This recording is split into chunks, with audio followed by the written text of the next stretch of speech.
अवल नाम अलहाजो जो ॾींदड़ ॾेह सारे ॾई न पचारे मिणनिया मेहरबान घणो। अस्सलाम वालेकुम। द मॉर्निंग ऑफ धरती में आया अवां जी मेज़बान प्रहर सैयद ऐं मूंसां गॾु मुंहिंजा को होस्ट मौजूद आहिनि नसीर गुपांग। उम्मीद आहे ठीक हूंदा, खुश हूंदा, मज़े में हूंदा ऐं पंहिंजी ज़िंदगी जेको आहे उहो भले तरीक़े सां जेको आहे लुत्फ़अंदोज़ थी रहिया हूंदा। ऐं जेकॾहिं आउं ॻाल्हि करियां ख़ुशियुनि जी त चयो वेंदो आहे त ख़ुशियूं जेके आहिनि उहे कॾहिं बासी न आहिनि थींदियूं, पारूथियूं न आहिनि थींदियूं। ऐं जेके बि असांखे हींअर हिंदू भाइर ऐं भेणूं असांखे ॾिसी रहियूं आहिनि उन्हनि सभिनी खे असांजी पूरी धरती टीवी जी सॼी तरफ़ खां आउं लख लख वाधायूं ॾियणु चाहियां थी। त उन्हनि जी जेका ईद आहे, ईद चई सघूं था, उन्हनि जी दिवाली आहे, दीपावली चयो वञे थो उनखे, ऐं उन्हनि जो जेके आहे उहो वाधायूं ॾियणु चाहियां थी।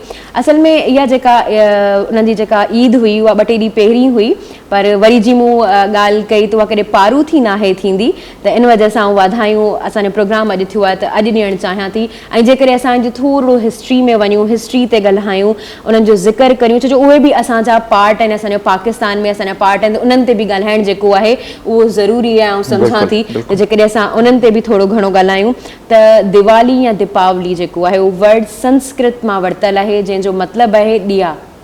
ॾिया मक़सदु आहे। ऐं उन खां अलावा जेकॾहिं जी स्टोरी जी तरफ़ हलूं त स्टोरी इहा आहे त जॾहिं राम भॻवानु जेको आहे उहो बनवास ते वियल हुआ, 14 साल जे बनवास ते वियल हुआ। उनखां पोइ जेको सीता ऐं लक्ष्मण जेके आहिनि उनखे जॾहिं वापसि वठी आया पंहिंजे शहर में, त उन्हनि जेको आहे ॾिया जलाया ऐं ॾींहंनि जो जेको रोशन कयो ऐं उन्हनि जी ख़ुशियूं सेलिब्रेट कयूं।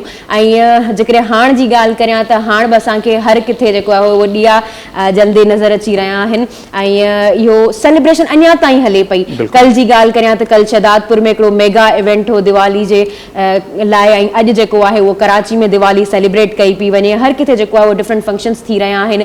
दुकाननि जी ॻाल्हि करियां ऐं गलियुनि जी ॻाल्हि करियां त गलियूं जेके आहिनि उहे रोशन लॻियूं पियूं आहिनि। इन जो थोरो ॿियो कॉन्सेप्ट इहो बि आहे त दिवाली में जेके ॾिया रोशन कया वेंदा आहिनि, इन जो ॿियो कॉन्सेप्ट इहो बि ॿुधायो वञे थो त असां जेकॾहिं उंधाए मां निकिरंदा आहियूं त ॾिया असां ॿारींदा आहियूं ऐं इन खां पोइ रोशनी जी तरफ़ हलिया वेंदा आहियूं। बिल्कुलु। ऐं मुख़्तसर लफ़्ज़नि में जेकॾहिं इहो चइजे त हीअ जेका ॾियारी आहे, ॾियारी असीं सिंधी में चवंदा आहियूं, उर्दू में दीपावली या कुझु बि जो दिवाली चयो थो वञे, त हीअ सिंधी असीं ॾियारी चवंदा आहियूं। ऐं हीअ मुख़्तसरनि इहो त राम जे बनवास जे ख़ात्मे जो ॾींहुं आहे ऐं उन में जेको जशन मल्हायो वियो, ॾिया रोशन कया विया, उन जो ॾींहुं आहे। सो उन्हनि सभिनी खे अव्हांखे मुबारकूं हुजनि। ऐं शेख अयाज़ जूं सिटूं आहिनि ॾियारी जे हवाले सां, सो उहे अर्ज़ु कंदो हलंदुसि त काल्ह तोखे ॾिठो मूं ॾियारी जियां, काल्ह तोखे ॾिठो मूं ॾियारी जियां, शहर ॾिया हुयो रोशनी हर दरी।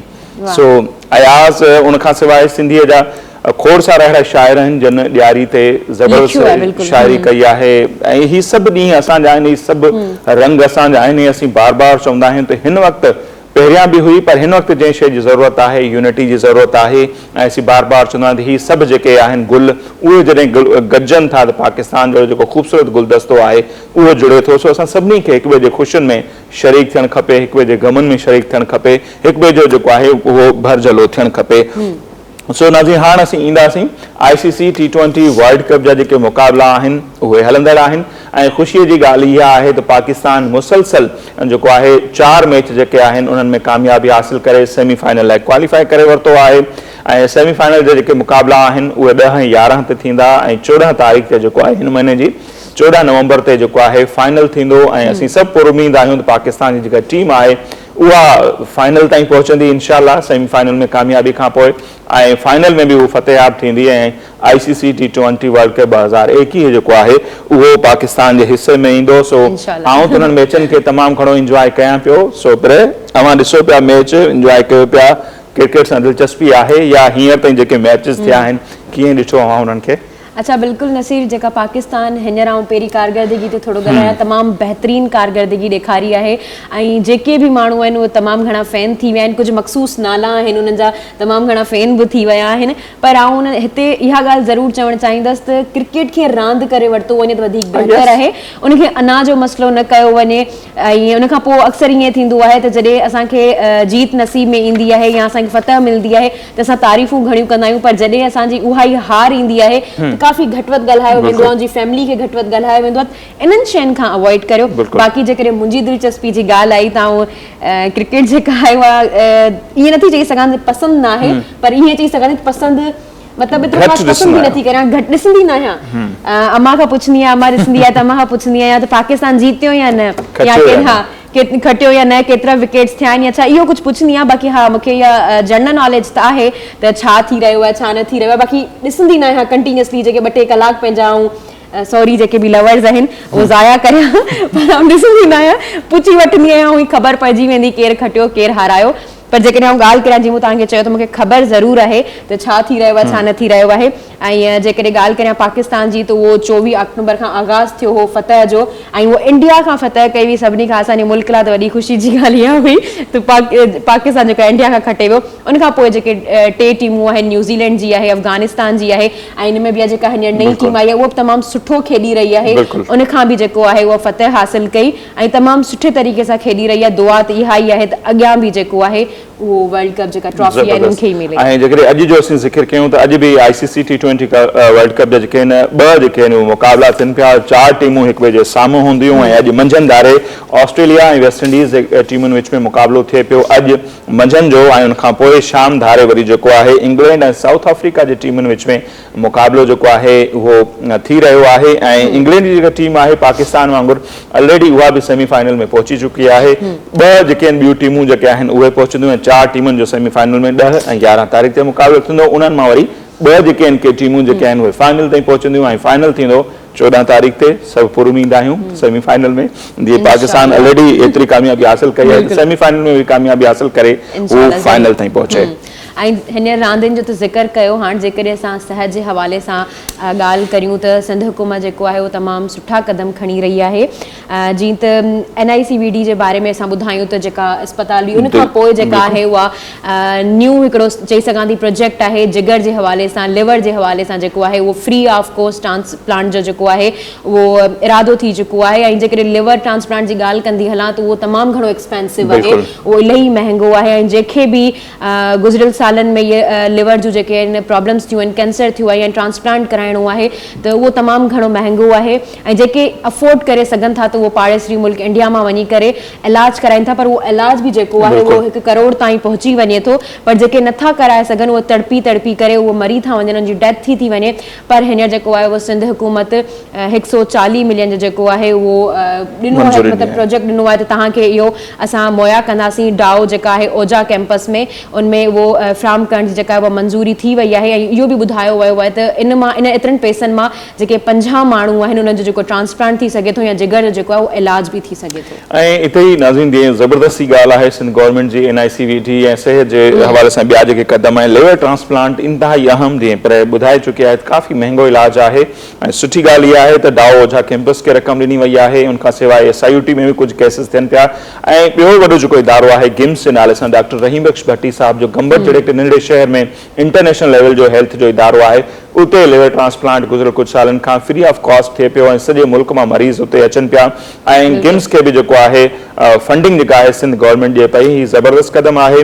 ऐं मूंखे ॿुधाईंदा हलूं पाकिस्तान में ॿुधाए पियो सालियानो 8000 जे लॻभॻि जेके मरीज़ आहिनि उहे जिगर जे कैंसर या ॿियनि बीमारियुनि में जॾहिं मुब्तला थियनि था त उन्हनि खे ट्रांसप्लांट जी ज़रूरत पवे थी। ऐं हीउ इंतिहाई महांगो इलाजु आहे, हर माण्हू जे वस जी ॻाल्हि न आहे जो हू उहो इलाजु कराए सघे। पाकिस्तान जे ॿियनि मुख़्तलिफ़ सूबनि ख़ासि तौर ते पंजाब में इस्लामाबाद में बि कुझु हॉस्पिटल आहिनि जेके हीउ इलाजु कनि थियूं, पर उते करोड़ सवा जी लॻभॻि रक़म जेका आहे उहा लॻी थी वञे। पर सिंध उहो वाहिद सूबो आहे हींअर ताईं पाकिस्तान में जिते लिवर ट्रांसप्लांट जेको आहे बिल्कुलु मुफ़्त थिए पियो। ऐं हाणे डाओ ओझा कैंपस खे बि 140 मिलियन जेके आहिनि उहे सिंध गवर्नमेंट ॾियण जी मंज़ूरी ॾिनी आहे, जेको हिकिड़ो सुठो ऐं साराह जेको क़दम आहे। इन सां बि खोड़ सारियूं जेके ज़िंदगियूं आहिनि उहे बची सघंदियूं। सोचियोसीं त इहा ॼाण जेका आहे अव्हां ते पहुचायूं त ख़ुदा न ख़ास्ता जेकॾहिं अव्हां मंझां या अव्हां जे कंहिं फैमिली खे अहिड़ो को आरज़ो आहे त हू डाओ ओझा कैंपस में राब्तो करे सघो थो। उन सां गॾोगॾु गिम्स जेको इदारो आहे उहो ॾाढो ज़बरदस्त अंदाज़ सां हिन खे गुज़िरियल कुझु सालनि खां ट्रीटमेंट इन जी हले पई, ट्रीट करे पियो। सो उन सां बि अव्हां राब्तो करे ही फैसिलिटी मुफ़्त में हासिल करे सघो था। ऐं उन सां गॾोगॾु अॼु जीअं त आहे 6 नवंबर ऐं 6 नवंबर ते सॼी दुनिया में यूनाइटेड नेशन तरफ़ां जेको आहे उहो जंगियुनि ऐं घरू वेढ़ दौरान जेको आहे माहौलियात जे इस्तेहसाल जे ख़ात्मे जो ॾहाड़ो जेको आहे उहो मल्हायो वेंदो आहे। अॼु सॼी दुनिया में ही ॾहाड़ो मल्हायो पियो वञे। हिन ॾहाड़े खे मल्हाइण जी जेका ज़रूरत छो पेश आई, उन सां यूनाइटेड नेशन जो इहो चवणु आहे त गुज़िरियल 60 सालनि खां दुनिया जे मुख़्तलिफ़ ख़ितनि में मुख़्तलिफ़ मुल्कनि जे विच में जेके जंगियूं लॻियूं या जेका बि घरू वेड़ थी आहे उन जे नतीजे में माहौलियात ते तमामु घणा असर पिया आहिनि। हथियारनि जे इस्तेमाल जे करे या हिक ॿिए जे मुल्कनि ते जॾहिं अटैक थींदो आहे त फसलनि खे बाहियूं ॾिनियूं वेंदियूं आहिनि, वण कटिया वेंदा आहिनि, दरिया हुजनि, खूह या मिठे पाणी जा ज़रिया उन्हनि खे आलूदो कयो वेंदो आहे, जंहिंजा माहौलियात ते तमामु घणा असर पवनि था। ऐं उन्हनि सभिनी खे रोकण जे लाइ, माण्हुनि में आगाही पैदा करण जे लाइ अॼु जेको आहे अॼोकी तारीख़ ते हर साल जेको आहे उहो माहौलियात जे तहफ़ुज़ जो जेको ॾिहाड़ो आहे उहो मल्हायो वेंदो आहे। बिल्कुलु। ऐं जीअं त कोविड-19 जेको आहे काफ़ी नुक़सान त ॾिना आहिनि, काफ़ी हज़ारे जेके क़ीमती आहिनि जानू खसियूं त आहिनि, पर जेको माहौल खे तमामु घणो हिकिड़ो चई सघूं था त फ़ाइदो ॾिनो आहे। जो जॾहिं कोविड-19 जी वजह सां लॉकडाउन थिया त लॉकडाउन में काफ़ी माण्हू जेके आहिनि उहे घरनि ताईं महदूद थी विया, गाॾियुनि जो जेको आहे उहो यूज़ घटि थी वियो, त उन मां जेको स्मॉग निकिरे थो ऐं केमिकल जेके आहिनि ज़हरीला केमिकल चई सघूं था त उहे निकिरनि था, उन्हनि सभिनी खां पाक थी वियो ऐं असांजो जेको एनवायरमेंट आहे काफ़ी हद ताईं बची वियो। छो कोविड खां 2 साल पहिरीं जेके इहे ई ॻाल्हियूं हलियूं पे, जेकॾहिं तव्हां पंहिंजे माहौल जो ख़्यालु न रखियो त ही जेका ज़मीन आहे उनमें जेके लेयर्स फैल हूंदियूं आहिनि उन्हनि खे काफ़ी नुक़सानु पवंदो ऐं तव्हांजे जाननि खे काफ़ी नुक़सानु पवंदो, पर इहो तमामु बहितरीनु क़दम हो। ऐं इन सां गॾु जेकॾहिं इहो बि चऊं त तव्हां जेको आहे उहो पंहिंजे घरनि में आसे पासे में वण पोखियो ऐं वणनि खे जेको आहे उहो तरजीह ॾियो, घणा वण पोखियो त तव्हांजो जेको आहे न उहो माहौल तमामु ख़ुशगवार थी सघे थो। ऐं हिकिड़ो जेको आहे मूं न्यूज़ में पढ़ियो हो त कराची में ई हिकु मतिलबु जेको आहे माली आहे उहो 100 खनि जा जेके आहिनि उहे वण पोखे रहियो आहे कराची में, हर किथे डिफरेंट एरियाज़ में वण पोखे रहियो आहे। जीअं उहे पंहिंजो कमु करे रहिया आहिनि, पंहिंजे हिसे जो कमु करे रहिया, तव्हां बि पंहिंजे हिसे जो कमु करियो, पंहिंजे घर में, पंहिंजे पाड़े में, पंहिंजे आसपास में वण पोखियो ताकी असांजो माहौल ख़ुशगवार रही सघे। ज़बरदस्त। ऐं हाणे जेको आहे न हिते वक़्तु थिए पियो मुख़्तसिर ब्रेक जो, असीं वेंदासीं ब्रेक ॾांहुं ऐं ब्रेक खां पोइ जॾहिं वापसि ईंदासीं त अॼु जेका असांजी महिमान शख़्सियत आहे उन सां पंहिंजी कराईंदासीं मुलाक़ात। इंतिहाई ज़बरदस्त रागी आहिनि, थरपारकर सां उन्हनि जो ताल्लुक़ आहे, नौजवान आहिनि पर ॾाढो सुठो ॻाइनि था ऐं नौजवानी दौरान ई उन पंहिंजा खोड़ जेके आहिनि उहे फैन ठाहे वरिता आहिनि, छाकाणि उनजो आवाज़ु एॾो सुरीलो आहे, ख़ासि तौर ते शाइरी जी जेका उनजी सिलेक्शन आहे उहा कमाल जी आहे। सो कुझु ई देरि में असीं वापसि ईंदासीं, उन नौजवान सां पंहिंजी मुलाक़ात कराईंदासीं ऐं उनखां खोड़ सारा जेके गीत आहिनि उहे बि ॿुधंदासीं, पर वठूं था मुख़्तसर ब्रेक।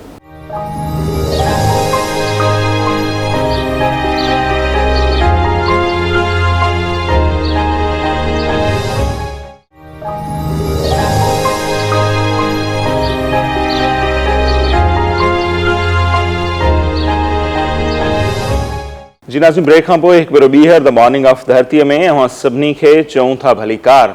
ऐं हिन वक़्तु जंहिं महिमान शख़्सियत असांखे प्रोग्राम में जॉइन कयो आहे उनजो तारुफ़ कराइण खां अॻु ऐं इहो ज़रूरु चवंदुसि, असीं बार बार चवंदा आहियूं त थरपारकर जी जेका मिटी आहे उनजे ख़मीर में अहिड़ी त शइ शामिल आहे जो उन असांखे केतिरा ई ख़ासि तौर ते जेके राग जो असीं ज़िक्र कयूं त हिन फील्ड में केतिरा ई अमर जेके आहिनि रागी ॾिना आहिनि। उन सां गॾोगॾु वरी लिटरेचर ते अचूं, लोक ॾाहप ते अचूं ऐं पंहिंजी धरती जे लाइ वेड़ जवल सां रूपले कोहली जो मिसाल अव्हां जे साम्हूं आहे। सो हिन मिटीअ जी ऐं उतां जे माण्हुनि जी जेतिरी ॻाल्हि कजे सा घटि आहे ऐं उन मिटीअ सां तालुक़ु रखंदड़ अॼु जेका महिमान शख़्सियत असां वटि हींअर मौजूदु आहे उन्हनि जे हवाले सां ॿुधाईंदो हलां त साईं सादिक फ़क़ीर साहिबु सिंध जा अमर रागी, उन्हनि जी फैमिली सां, उन घराणे सां उन्हनि जो तालुक़ु आहे ऐं पाण बि ॾाढो सुठो ॻाइनि था।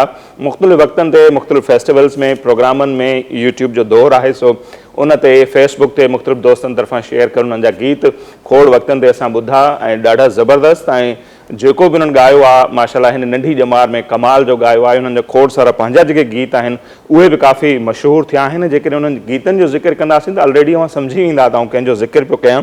सो उन ॾांहुं न वेंदासीं, डायरेक्ट उन नौजवान जो अवां सां तारुफ़ करायूं था, मुलाक़ात करायूं था। सो अब्बास फ़क़ीर साहिबु अॼु असांजा उहे महिमान आहिनि ऐं प्रोग्राम खां पहिरियां मूं चयो पियो प्रे खे त असीं घटि ॻाल्हाईंदासीं ऐं साईं अब्बास साहिब खां गाना जेके आहिनि उहे वधीक ॿुधंदासीं। भाउ अव्हांखे प्रोग्राम में भलीकार चऊं था।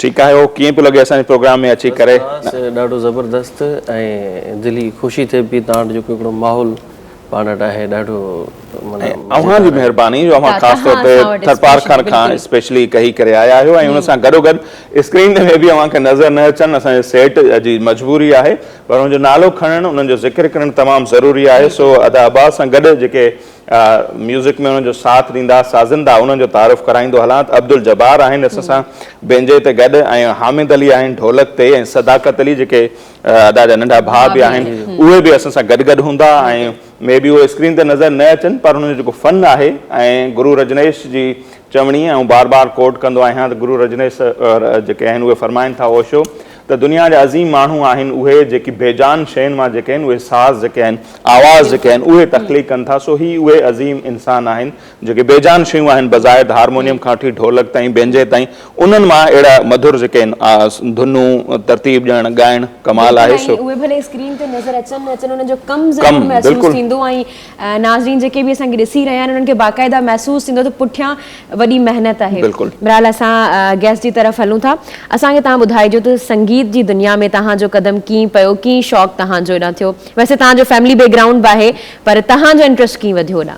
जी आउं ॿुधाईंदो हलां त आउं हिकिड़े म्यूज़िक कंपोज़र ऐं पंहिंजे ॾाढे हिकिड़े सुठे उस्ताद जो फर्ज़ंद आहियां। मुंहिंजे बाबा मरहूम उस्ताद हुसैन फ़क़ीर साहिब जन जो ॾाढो सुठो कंट्रीब्यूशन आहे असांजे ख़ुसूसन थर में, जंहिं केतिरा ई शागिर्द पैदा कया, जंहिंमें अदा सादिक फ़क़ीर, करीम फ़क़ीर, प्यारो फ़क़ीर, अञा ॿिया खोड़ सारा जंहिंजा नाला मूंखे ज़हन ते नथा अचनि। ऐं मूंखे म्यूज़िक विरसे अंदरि मिलियो आहे। सो नंढपण खां मूंखे शौक़ु ई हूंदो त मूंखे हिकिड़ो सिंगर थियणो आहे। सो बचपन में स्कूल में जेको इहो मिली नगमा थींदा हुया तराना हिन खां मूं स्टार्ट वरिती ज़बरदस्त। ऐं हुन खां हटी करे पोइ असां वटि जेके मुहर्रम जा ॾियारा थींदा हुन में क़सीदा नवाखानी मौला जी सनाख़वानी, हुन खां पोइ मूं बाक़ाइदे म्यूज़िक जी सिखिया वरिती। ऐं मुंहिंजो उस्ताद आहे रजब फ़क़ीर साहिबु, असांजी उते म्यूज़िक अकेडमी बि आहे उस्ताद जी, मुराद फ़क़ीर म्यूज़िक अकेडमी जे नाले सां। पोइ हुते मूं हुनखे अकेडमी खे जॉइन कई ऐं हाणे मूंखे अल्हम्दुलिल्लाह 10 साल थिया आहिनि ऐं अञा बि उस्ताद वटि सिखां पियो। ऐं हीउ कमु त तमामु वसी आहे। बिल्कुलु। सो जेतिरो थी सघे माण्हू सिखे ऐं मुंहिंजी कोशिशि बि हूंदी आहे त आउं पूरी उमिरि शागिर्द रहां त माना कुझु न कुझु माण्हू सिखे। हीउ तमामु इलाही वसी कमु आहे। सो हितां मूंखे म्यूज़िक जो शौक़ु बि थियो, अञा इनशाला हलूं पिया स्टार्ट कयो आहे। काफ़ी परस्तार आहिनि, असांजी पूरी सिंध ॿुधे थी, सिंध खां ॿाहिरि बि प्रोग्राम कयूं था ऐं वञूं था। सो हीउ काफ़ी मोट मिले थी ॾाढी सुठी ऐं दिलि खे सुकून मिले थो। अच्छा, मे बि अव्हां जे लाइ मुश्किल हुजे पर अव्हां खां मां पुछां थो त इहो कहिड़ो राज़ आहे जो थर मंझां जेके बि रागी आया आहिनि उहे माशाल्लाह एॾा सुरीला थियनि था? इहो छा हिकमत अमली आहे, छा राज़ आहे? जीअं कंहिंखां पुछिबो आहे अव्हांजी ख़ूबसूरती जो राज़ छा आहे? सो आउं सभिनी थर जे सिंगर जे हवाले खां अव्हां खां थो पुछां त उन्हनि जो सुर, उन्हनि जो माना ॼमंदे जाम जीअं खणी चइजनि त उन्हनि पुछां छा आहे? मूं सादिक खां ॿुधो नंढपण में, मूंखे यादि अचे थो त माना असांजा जेके थर जा आर्टिस्ट वॾनि खां वठी थोरे नंढनि, उन्हनि जी जेको चॉइस रही आहे शाइरीअ जी, हू मयारी रही आहे। बिल्कुलु। हीअ असांजी माना पॉइंट आहे, हुन जे करे असांखे इलाही माण्हू पसंदि कनि था। ऐं अलॻि असां हिकिड़ो पंहिंजो रस्तो इख़्तियार कयो जंहिंखां माना उगाईंदो हुनखे तव्हांखे महसूसु थींदो त माना हीउ को थरियो गाए पियो, हिकिड़ो अलॻि असांजो टच आहे, पंहिंजो लहजो आहे। पर शाइरी ऐं मतिलबु हिकिड़ो गाने में सुर अचणो आहे हिकु अलॻि ॻाल्हि आहे, सुर कीअं थो अचे? इहो ॾिसो न, शाइरी असांजे अॻियां अचे थी, हुनखे ॾिसूं था, पोइ शाइरी कंहिंजी बि हुजे, मयारी हुजे, हुनजी ट्यून बि असां पाण कंदा आहियूं। पोइ हुनखे ॾिसंदा आहियूं त माना कहिड़े राग में ठहे थी, पोइ हुन राग में असां सेलेक्ट करे पोइ ॻाईंदा आहियूं ऐं ॻाईंदा आहियूं त माना अलाह जा करम आहिनि, पूरी सिंध असांखे ॿुधे थी ऐं ॾाढी सुठी मोट मिले थी, मयारी शाइरी ॻायूं था। हिन जे करे असां माना अलॻि जी सुञाणप आहे असांजी। अच्छा, तव्हां अकेडमी जी ॻाल्हि कई त हुन अकेडमी में तव्हां बि मतिलबु सुर सिखो पिया? जी जी, हा, खोड़ सारा इलाही सारा शागिर्द आहिनि उस्ताद जा जेके सिखनि बि पिया ऐं माशाल्लाह ॾाढो सुठो कमु कनि पिया, नौजवान आहिनि ऐं उनखे इनशाला ज़रूरु मौक़ो मिलंदो। उते एडमिशन वठण या कीअं आहे प्रोसेस? ॾाढो सुठो ज़बरदस्त उस्ताद अचनि था ऐं उस्ताद सेखारनि था। जेके अचनि था असांजा जेको सिखण वारा, माना मुंहिंजे ख़्याल में कोई 20-25 ॼणा उस्ताद या शागिर्द आहिनि हुन अमल ताईं। पर असांजो प्लेटफॉर्म उन्हनि सभिनी जे लाइ बि हाज़िर आहे जेके बि दोस्त अचणु चाहिनि था, पंहिंजे पाण खे इंट्रोड्यूस कराइणु चाहिनि था ॿियनि दोस्तनि सां। So most welcome. सो असीं आहियूं ई अव्हां जे करे, सो असांखे ख़ुशी थींदी आहे जॾहिं बि अव्हां जहिड़ा दोस्त ईंदा आहिनि। सो हाणे अव्हां खां कुझु असीं ॿुधंदासीं पंहिंजी फरमाइश ते, पोइ कुझु असांजी फरमाइश बि हूंदी। स्टार्ट में असांखे छा था ॿुधायो? असांखे स्टार्ट में हसन दर्स जा बोल जेको मुंहिंजी वजह शोहरत आहे, सो हसन दर्स के न ॻायां त माना वाह वाह, नौजवान दिलनि जो तर्जुमान शाइर बि आहे ऐं हसन दर्स मुंहिंजो पसंदीदा शाइर आहे। वाह वाह, हसन दर्स मूं इलाही ॻायो आहे ऐं मुंहिंजा खोड़ सारा कलाम हसन दर्स जे पोइट्री में मक़बूल थिया। हुन में हिकिड़ो तव्हांजी नज़र था कयूं। बिस्मिल्लाह।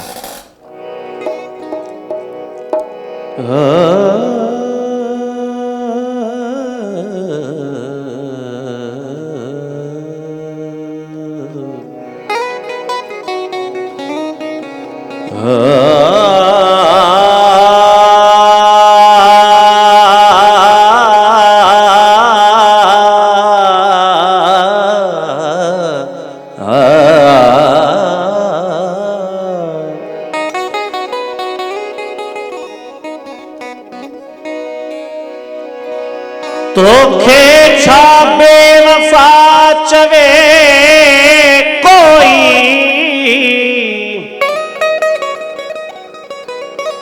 घर चवे भी त छा चवे कोई। अजनबी शहर अण ॾिठल माण्हू छा ॿुधे भला कोई, छा चवे कोई।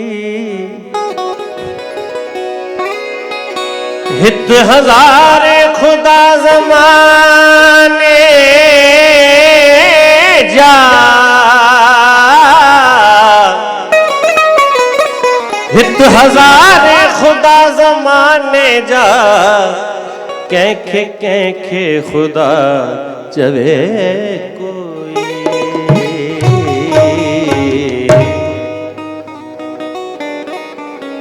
बेकरारी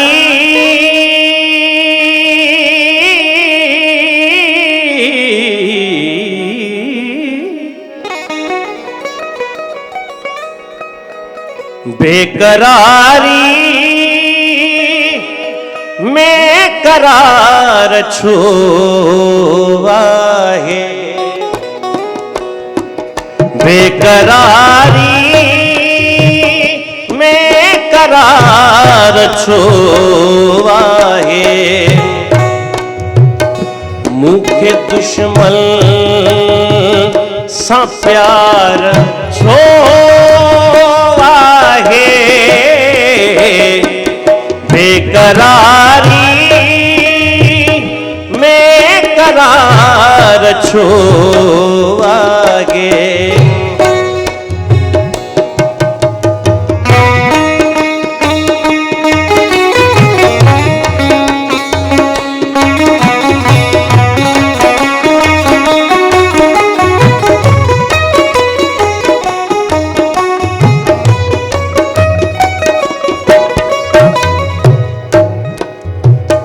कुछ न समझे न को सुने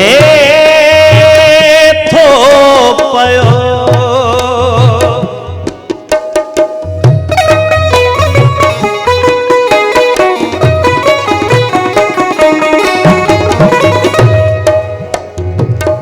कुछ न समझे न को सुने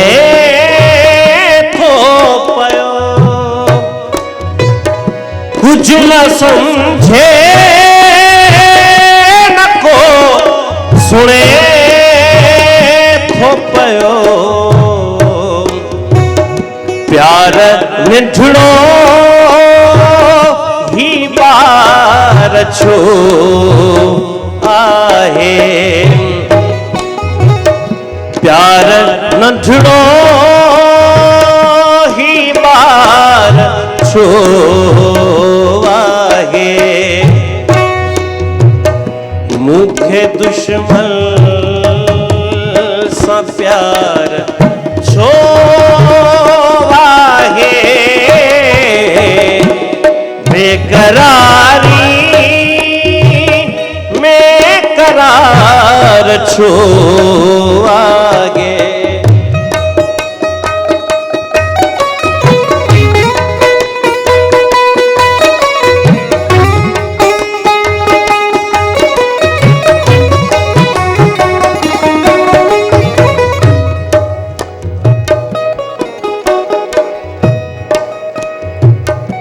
मूं त चाहियो पए तो हथां ई मरां,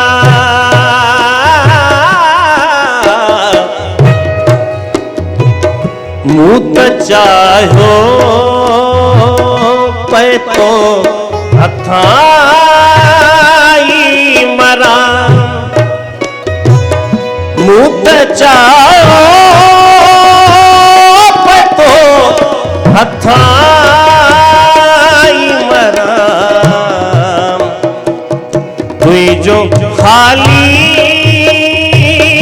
ही वार छो आहे तुई जो खाली ही वार छो आहे मुखे दुश्मन सा प्यार छो आहे बेकरारी में करार छो आगे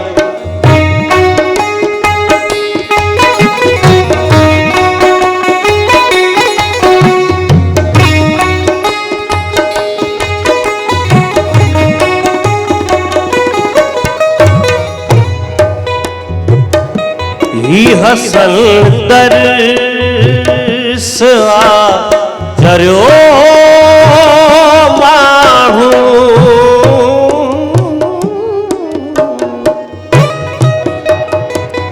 ही हसल तरस आ जरियो माहू ही हसल चरियो माण्हू पाण खां पाण धार छो आहे पाण खां पाण धार छो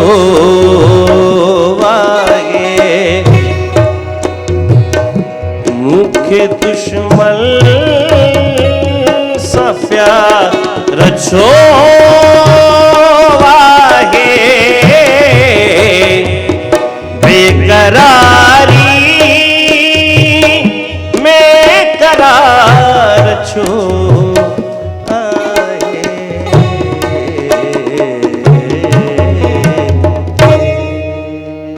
कमाल है, जबरदस्त जबरदस्त जेतरी साराह कजे नो डाउट घट ऐं मुख़्तलिफ़ सिंगर्स इनके गायो आहे ऐं अवां जो हिकु पंहिंजो लहजो ऐं पंहिंजो अंदाज़ आहे जबरदस्त ऐं संगीत जी जेकॾहिं पहचान कजे उहा हलंदो हुजे ऐं उन में माण्हू पाण ॻाइण शुरू करे न त उहो सम्झो सच में मधोश थी चुको आहे लुड़ंदो वञे न लुड़ंदो वञे बिल्कुलु जबरदस्त ऐं एॾो सुठो मां चवंदो हिकिड़ो ठहियो आहे टेम्पो त हिनखे छो न बरक़रार पाण रखूं ऐं जेकॾहिं ॿियो थी वञे सांग या कचौरी कजे ठीक है सर जी तव्हांजी मर्ज़ी असां चवंदासीं सॉन्ग गाईंदो न असांखे पाण खे मज़ो पियो अचे बिल्कुलु सो ब्रेक ते वेंदासीं ब्रेक जो टाइम भी थे पियो ब्रेक खां पोइ वापसि था अचूं त पोइ वरी अवां सॉन्ग खां सां ई ॿियो वापसि ईंदासीं ऐं पहिरियों जेका फरमाइश हुजे तव्हां ॿुधाए वठो यार असां ब्रेक में अदा खे ॿुधाए वठंदासीं हाँ ठीकु आहे सो असां पहिरियों जी फरमाइश ते जॾहिं वापसि ईंदासीं त गानो ॿुधंदासीं हींअर वक़्तु थिए पियो नाज़रीन ब्रेक जो ऐं ब्रेक खां वापसि ईंदासीं अब्बास फ़कीर जा सुर अवांजे समातुनि ताईं पहुता हूंदा यकीनन असां एंजॉय कयूं पिया ऐं अवां बि ज़रूरु कंदा हूंदा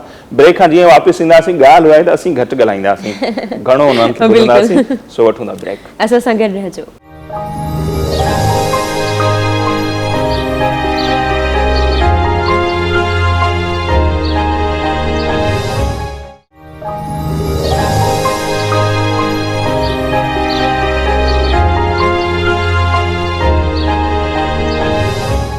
जी नाज़रीन ब्रेक खां पोइ हिकु ॿीहर द मॉर्निंग ऑफ धरतीअ में अव्हांखे चऊं था भलीकार ऐं साईं अब्बास फ़कीर साहिब असां सां गॾु मौजूदु आहिनि ऐं पहिरियों ई उन्हनि जेको कलाम हसन दर्स साहिब जो ॻायो बेक़रारीअ में करार छो आहे सो असीं सभु करार वारी कैफ़ियत में आहियूं सो ब्रेक जो टाइम बि थी वियो सो वापसि अचूं था वन सेकेंड अव्हांखे भलीकार चऊं था ऐं पहिरें जी फरमाइश पोइ पहिरें अव्हांजी फरमाइश ते असां हलंदासीं ठीकु आहे हीअ एंड में था रखूं हिन अव्हां हाणे असांखे छा पिया ॿुधायो साईं शंकर सागर जा बोल आहिनि जी ऐं मुंहिंजे आवाज़ में इलाही मक़बूल बि वियो आहे सदाईं सिकनि था ही सागर जा सपना वाह करायो ज़ियारत वधनि खे जमारो वाह वाह ही फुल कलाम किथे न पियो मिले दोस्तनि खे ऐं दोस्तनि जी फरमाइश बि आहे त ही फुल ॻाइजो सो सभिनी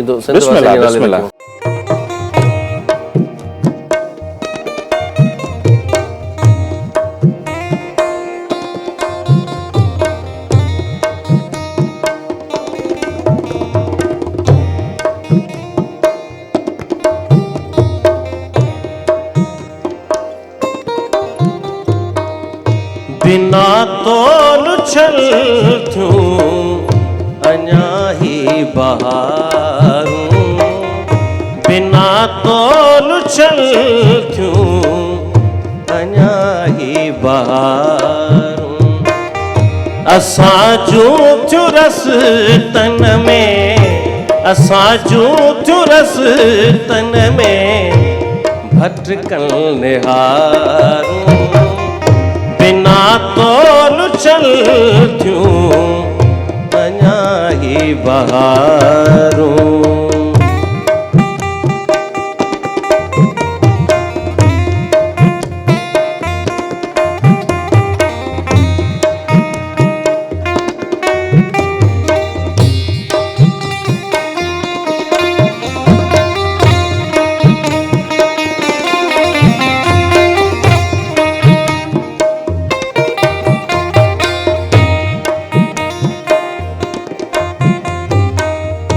अवां जे खिलण जी अजब रमज़ आहे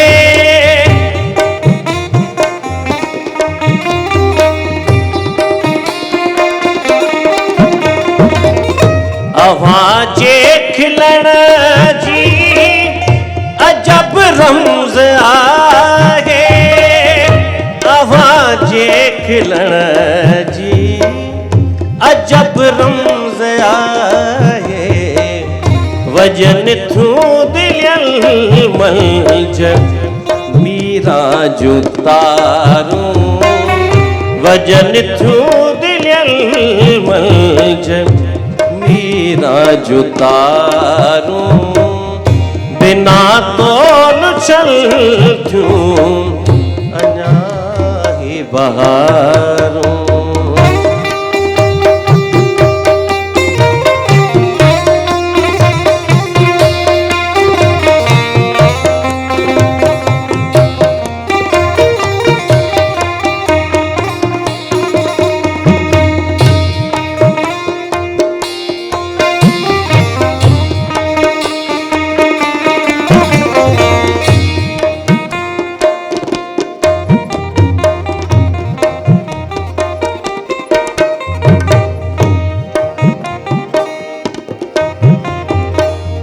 वरी आ तू वापिस थको फर थियो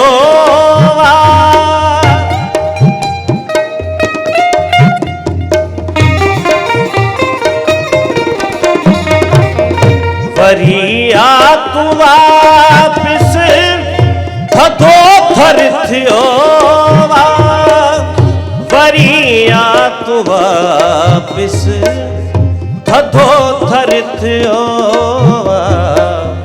ॿुधूं गॾिजी मोरन जूं ॿीहर पुकारूं ॿुधूं गॾिजी मोरन जूं ॿीहर पुकारूं बिना तोल छल थियूं अञा ही बहारूं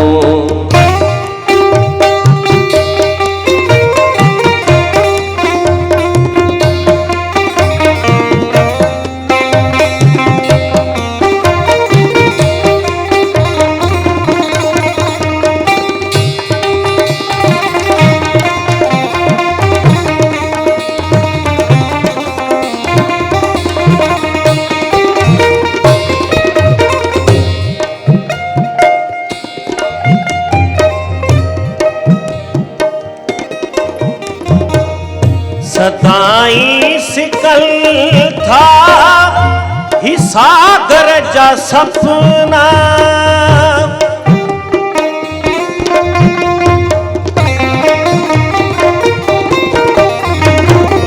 सदाई सिकल था ही सागर जा सपना सदाई सिकल था ही सागर जा सपना करायो ज़ियारत वतन के जमारूं करायो ज़ियारत वतन के जमारूं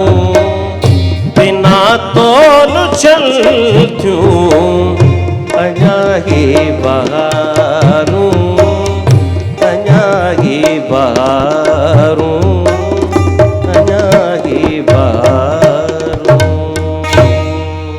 करायो ज़ियारत वधन के जमाल। जमाल। वाह वाह, कमाल, जबरदस्त। सो लफ्ज़ आहिनि तव्हां वटि के बिल्कुलु आप खुटी था पहुं सां वाकई बिल्कुलु कहिड़ो करार थो अची वञे। इहा ॻाल्हि असां लाइ बि प्राउड जी ॻाल्हि आहे त धरती टीवी ऐं मॉर्निंग शो जी जेका स्क्रीन तां तव्हांजो इहो पूरो गानो आयो आहे तव्हांजे चाहींदड़ लाइ। ऐं असांखे ख़ुशी आहे बिल्कुलु।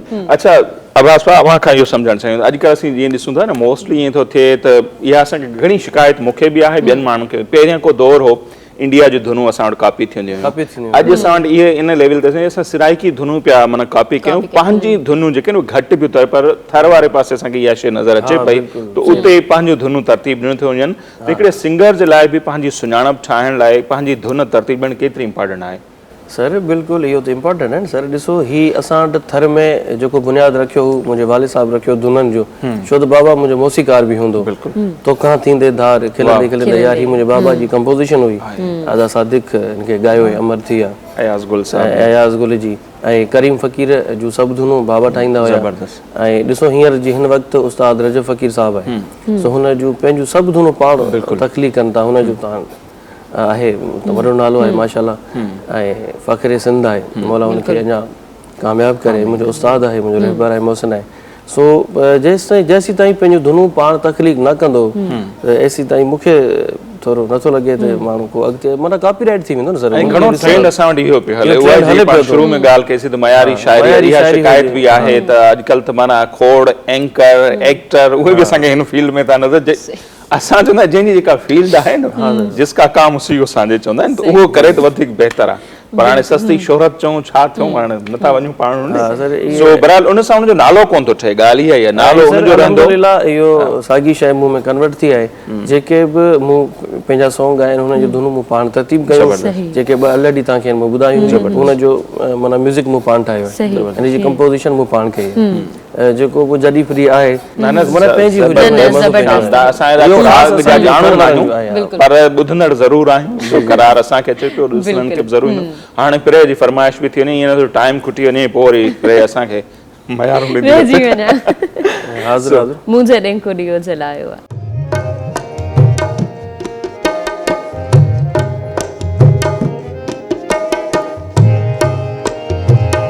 जोर के दो हवा लगायो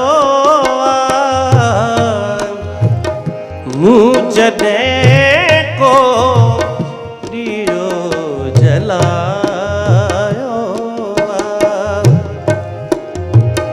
मुँह जॾहिं को ॾीओ जलायो जोर के दो हवा लगायो मुँह जॾहिं को ॾीओ जलायो मुँह जॾहिं को ॾीओ जलायो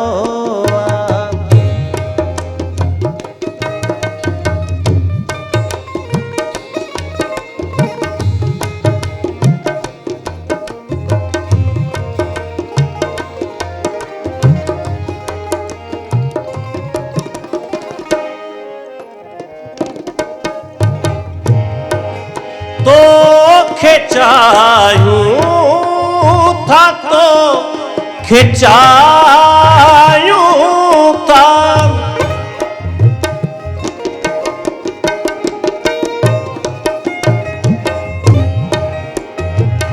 तो खिंचायूं था तो खिंचायूं था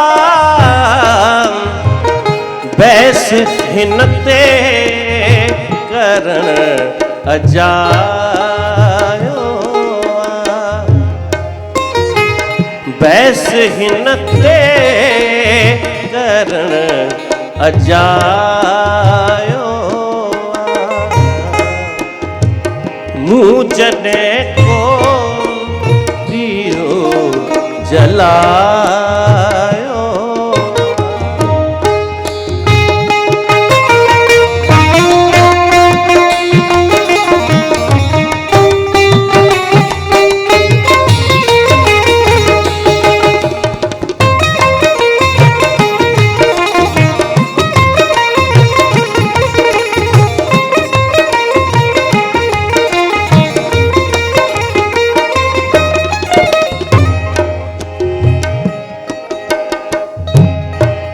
हाल इमदाद जो पुछो छा था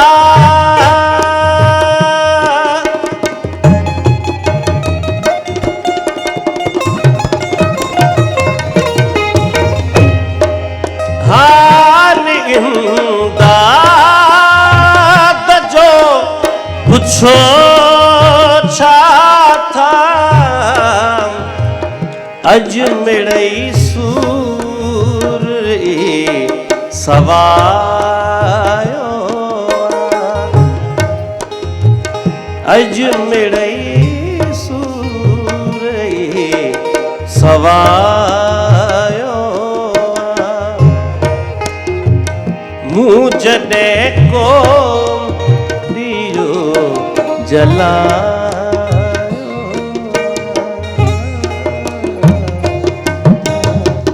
सवाल मूंखे ॿियो करिणो हो पर शरारती सवाल हिकिड़ो मुंहिंजे ज़हन में अचे पियो त अव्हांजा ही गाना हिक ॿिए खे अॼुकल्ह व्हाट्सएप जो दौर आहे मोकिले करे घणा पंहिंजा कम सेट करे वेंदा हूंदा दोस्तियूं रखी उनमां अव्हां कॾहिं पाण मुस्तफ़ीद थिया नज़र काफ़ी मैसेज असांखे ईंदा रहंदा आहिनि अॼुकल्ह जेकी टिकटॉक जो आहे दौर आहे ज़मानो आहे सो इलाही सारा टिकटॉक ते ठाहिनि था असांखे मोकिलनि बि था हा हा बिल्कुलु भई सही था चओ था शरारती मचो न सवाल आहे सो पिरे किले पई सो बहरहाल असां डायरेक्टर साहब खे रिक्वेस्ट कंदासीं त पिरे जी फरमाइश थी आहे त असां मूं कहिड़ो ॾोह कयो आहे भई सो मुंहिंजी फरमाइश ते बि चंद बोल जेके आहिनि ऐं ज़रूरु चाहींदा असीं छो रुनासीं इहो छॾु खणी इहो ॿुधंदासीं पोइ पाण ब्रेक ते वेंदासीं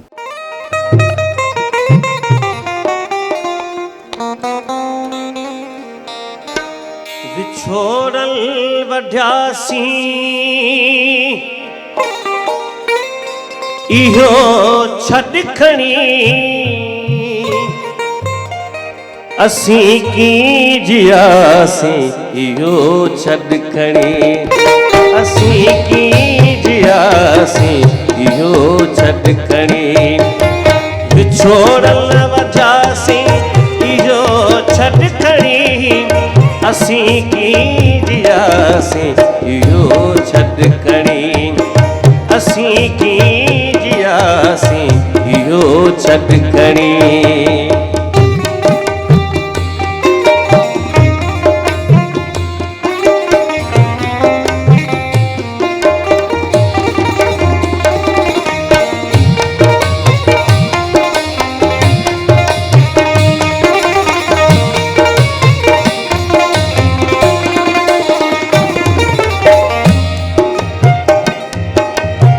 मोहब्बत खुदा जो ॾिनो देख हो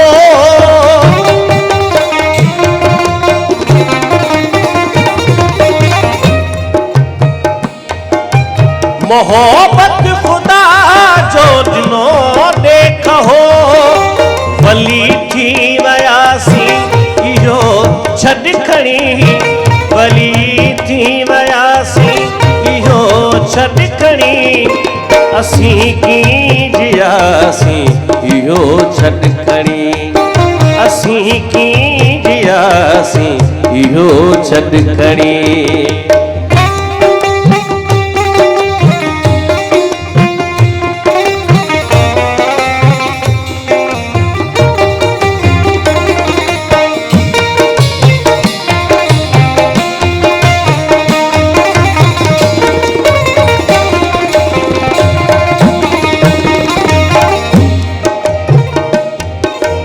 अव्हां जो मिलण हो यकीन न खुशी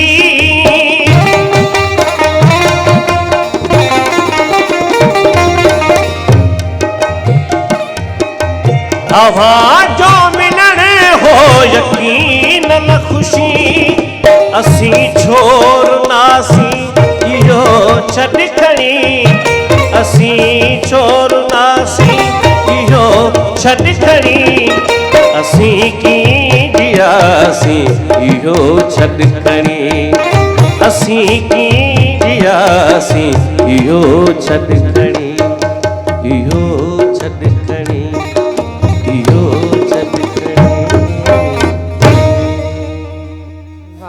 ज़बरदस्त कमाल आहे ऐं असांखे ॾाढो मज़ो आयो यकीन अव्हांखे अलाए कीअं लॻो असांजो हीउ प्रोग्राम बहितरीन सर ज़बरदस्त माशाल्लाह मज़ो अचे पियो सिर्फ़ असांखे मज़ो न आयो हिते जेके बि धरती टीवी में वेठल आहिनि उहे सभु ऐं स्टूडियो जेके में बार बार ॾिसंदड़ अचनि था आहिनि ॾिसण छा जेके पियो थिए। ॾिसंदड़ आहिनि उन्हनि खे बि मज़ो यकीन आयो हूंदो ऐं सच पुछो त असांजी जेका उञ चइजे उहा अञा रहिजी विया बिल्कुलु। उहा पर पूरी time न थी आहे टाइम असां वटि घटि हो सो असांजी कोशिशि हूंदी त असां अव्हांखे ॿीहर ज़हमत ॾियूं अव्हांखे ॿीहर हिते घुरायूं पाण डिटेल में ॻाल्हायूं अञा अव्हां खां घणो कुझु ॿुधूं असां पर ज़ाहिर टाइम जी बि हिकिड़ी लिमिट थिए थी असांजो टाइम जेको आहे प्रोग्राम जो हिते ब्रेक तरफ़ असीं वेंदासीं उन खां पोइ ॿिया सिलसिला बि आहिनि सो लख लाइक अब्बास भाउ अव्हां आया अव्हांजी पूरी टीम जी तमामु घणी महिरबानी सो अव्हां टाइम कढी आया so thank you so much पर इन्हनि खे हथनि खाली न मोकिलींदासीं हा असां ही नंढड़ा कुझु गिफ्ट आहिनि गिफ्ट असांजा सुरहाण चाहिनि जे तरफ़ां असां जेके मोहबती महिमान असां वटि ईंदा आहिनि उन्हनि खे असीं गिफ्ट पेश कंदा आहियूं बिल्कुलु। मुंहिंजे सिंध जी सुरहाण जंहिंजो नालो आहे हाणे नई पैकिंग में मौजूदु आहे सो यकीनन जेकॾहिं मां ट्राई कयूं चाहे त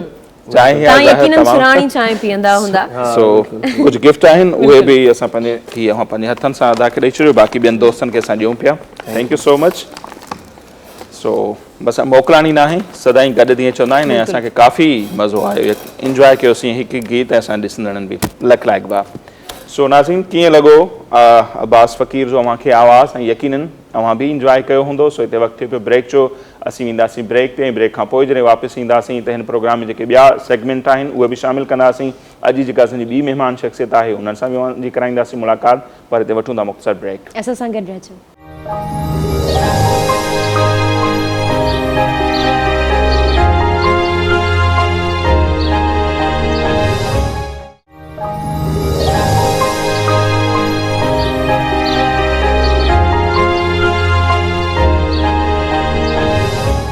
वेलकम बैक नाज़रीन हाणे प्रोग्राम में वक़्तु थियो आहे सोशल मीडिया राउंड अप जो जंहिंमें मुख़्तलिफ़ पिक्चर्स ऐं वीडियोज़ ॾेखारींदा आहियूं ऐं पिक्चर जेके आहिनि उहे आउं चई सघां थी त मतिलबु काफ़ी इंटरटेनिंग हूंदियूं आहिनि इंफॉर्मेटिव हूंदियूं आहिनि ताकी तव्हां जेको आहे अप टू डेटेड रहो ऐं असां बि अप टू डेटेड रहूं जॾहिं असां इहे शयूं सर्च कंदा आहियूं त असांखे बि काफ़ी मालूमात मिलंदी आहे त असां सोचंदा आहियूं तव्हांखे बि उहा मालूमात ॾिनी वञे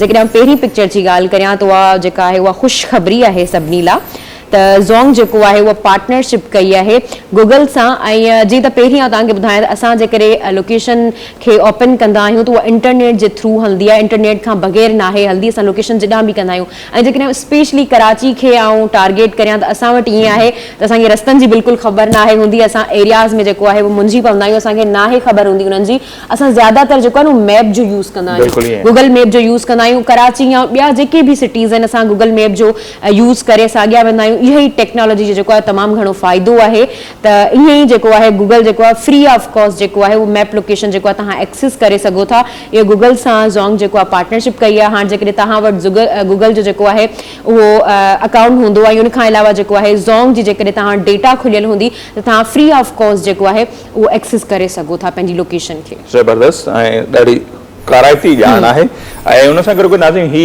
जेकी चंद तस्वीरूं आऊं अव्हांखे ॾेखारणु वञा पियो पहिरीं त तस्वीर ज़ाहिर पाकिस्तानी क्रिकेट टीम जी आहे ऐं उन्हनि खे मुबारकबाद ॾिनी वई आहे छाकाणि त उन्हनि 4 मुसलसल मैचिस में कामयाबी हासिल करे ICC T20 वर्ल्ड कप जे सेमीफाइनल लाइ क्वालिफाई करे वरितो आहे पहिरीं तस्वीर उहा आहे ऐं ॿियूं जेके मुख़्तलिफ़ तस्वीरूं आहिनि हींअर ताईं जा जेके मैचिस थिया आहिनि पाकिस्तान जा उन जूं कुझु यादगार तस्वीरूं आहिनि ख़ासि तौर ते जेकॾहिं ज़िक्र कयूं असांजे नौजवान शहनवाज़ ॾहाणी जो जंहिंखे अञा ताईं तोड़े जो न खेॾायो वियो आहे कंहिं बि मैच में पर हू मैदान में काफ़ी पुरजोश असांखे नज़र अचनि पिया मुख़्तलिफ़ टीमुनि जे रांदीगरनि सां हू मिलनि पिया ऐं कुझु माण्हू हुन ते मीम्स बि ठाहिनि पिया ऐं मज़ाक बि कनि पिया त शहनवाज़ ॾहाणी खे भले हिकिड़ो बि मैच न खेॾायो पर हू इन टूर्नामेंट दौरान जेको आहे पंहिंजे तस्वीरुनि जो एल्बम जेको आहे उहो ज़रूरु मुकमल करे ईंदो बहरहाल असां चवंदा इहा न्याज़ निवड़त असांजी सुञाणप सो न्याज़ निवड़त वारियूं जेके खोड़ सारियूं तस्वीरूं आहिनि शाहनवाज़ ॾाहाणी जो ऐं उन्हनि जे लाइ मुस्तक़बिल जे लाइ बि असीं दुआगू आहियूं।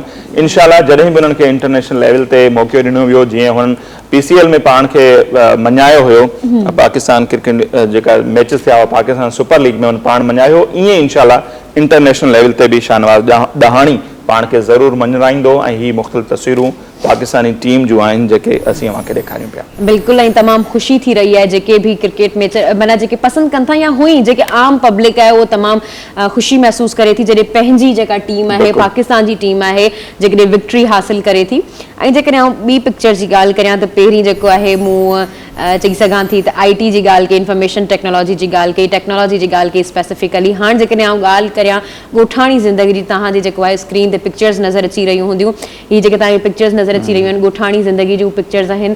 ऐं को इनमें शक न आहे त ॻोठाणी ज़िंदगी जेका आहे उहा तमामु बहितरीनु ज़िंदगी आहे ऐं उहा असां ज़िंदगी हिते बि अप्लाई करे सघूं था टेक्नोलॉजी सां गॾु बि।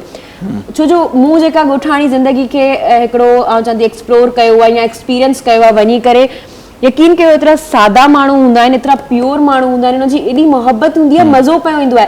असां शहरनि जा माण्हू माज़रत सां एॾी मोहबत जो जेको आहे न आदी न हूंदा, पर जॾहिं असां ॻोठनि ॾांहुं वेंदा आहियूं एॾी मोहबत मिलंदी आहे असांखे, मतिलबु अखियूं भरिजी ईंदियूं आहिनि त किथां इहा मोहबत आई आहे। सही, मोहबत जी लेवल ते त ठीकु आहे, उहा हिते बि थी सघे थी। बहरहाल मूं इहो पियो सोचियो त ॻोठाणी लाइफ शहरनि में कीअं, हिते त मच्छी पकड़ींदे माण्हू नज़र पिया अचनि, सारियुनि जा फसल नज़र पियो अचे, सारियुनि जो माण्हू गाह जो भरियूं खणी पिया वञनि। चलो पोइ फ़र्क़ु छा रहंदो ॻोठनि में? न, फ़र्क़ु इहो रहंदो त असां हिते टेक्नोलॉजी खे बि इन्वॉल्व कयूं। चलो ज़बरदस्त। ऐं ॻोठाणी ज़िंदगी जा ख़ूबसूरत रंग उहे पिया खे ॾेखारिया। मूं वटि जेका तस्वीर आहे उहा बि उन सां ई रिलेटेड आहे। थरपारकर जा ई मुख़्तलिफ़ मंज़र आहिनि, असीं अव्हांखे ॾेखारियूं पिया जिते काफ़ी जेके आहिनि मोर असांखे नज़र अचनि पिया, ख़ूबसूरत घोड़ो जेको आहे उहो बीठल नज़र अचे पियो। उहा ई ॻोठाणी लाइफ ऐं नेचर जेका आहे उन्हनि सां जेतिरो असीं वेझो थियूं था पुरसकून ज़िंदगी गुज़ारियूं था। सो नज़ीर ही हुयूं अॼु जूं कुझु तस्वीरूं। ऐं जेकॾहिं ज़िक्र कजे वीडियोज़ जो त पहिरीं वीडियो मूं वटि आहे, उहा अव्हांखे ॾेखारियूं था। जीअं सिंधी में हिकिड़ो पुराणो पहाको आहे त सोबत जो असरु थींदो आहे, को माण्हू कंहिंसां गॾु हूंदो आहे त चाहींदे न चाहींदे उनजी सोबत जो असरु माण्हू ज़रूरु वठंदो आहे। सो ही वीडियो उनखे ई जेको आहे ज़ाहिर करे पई।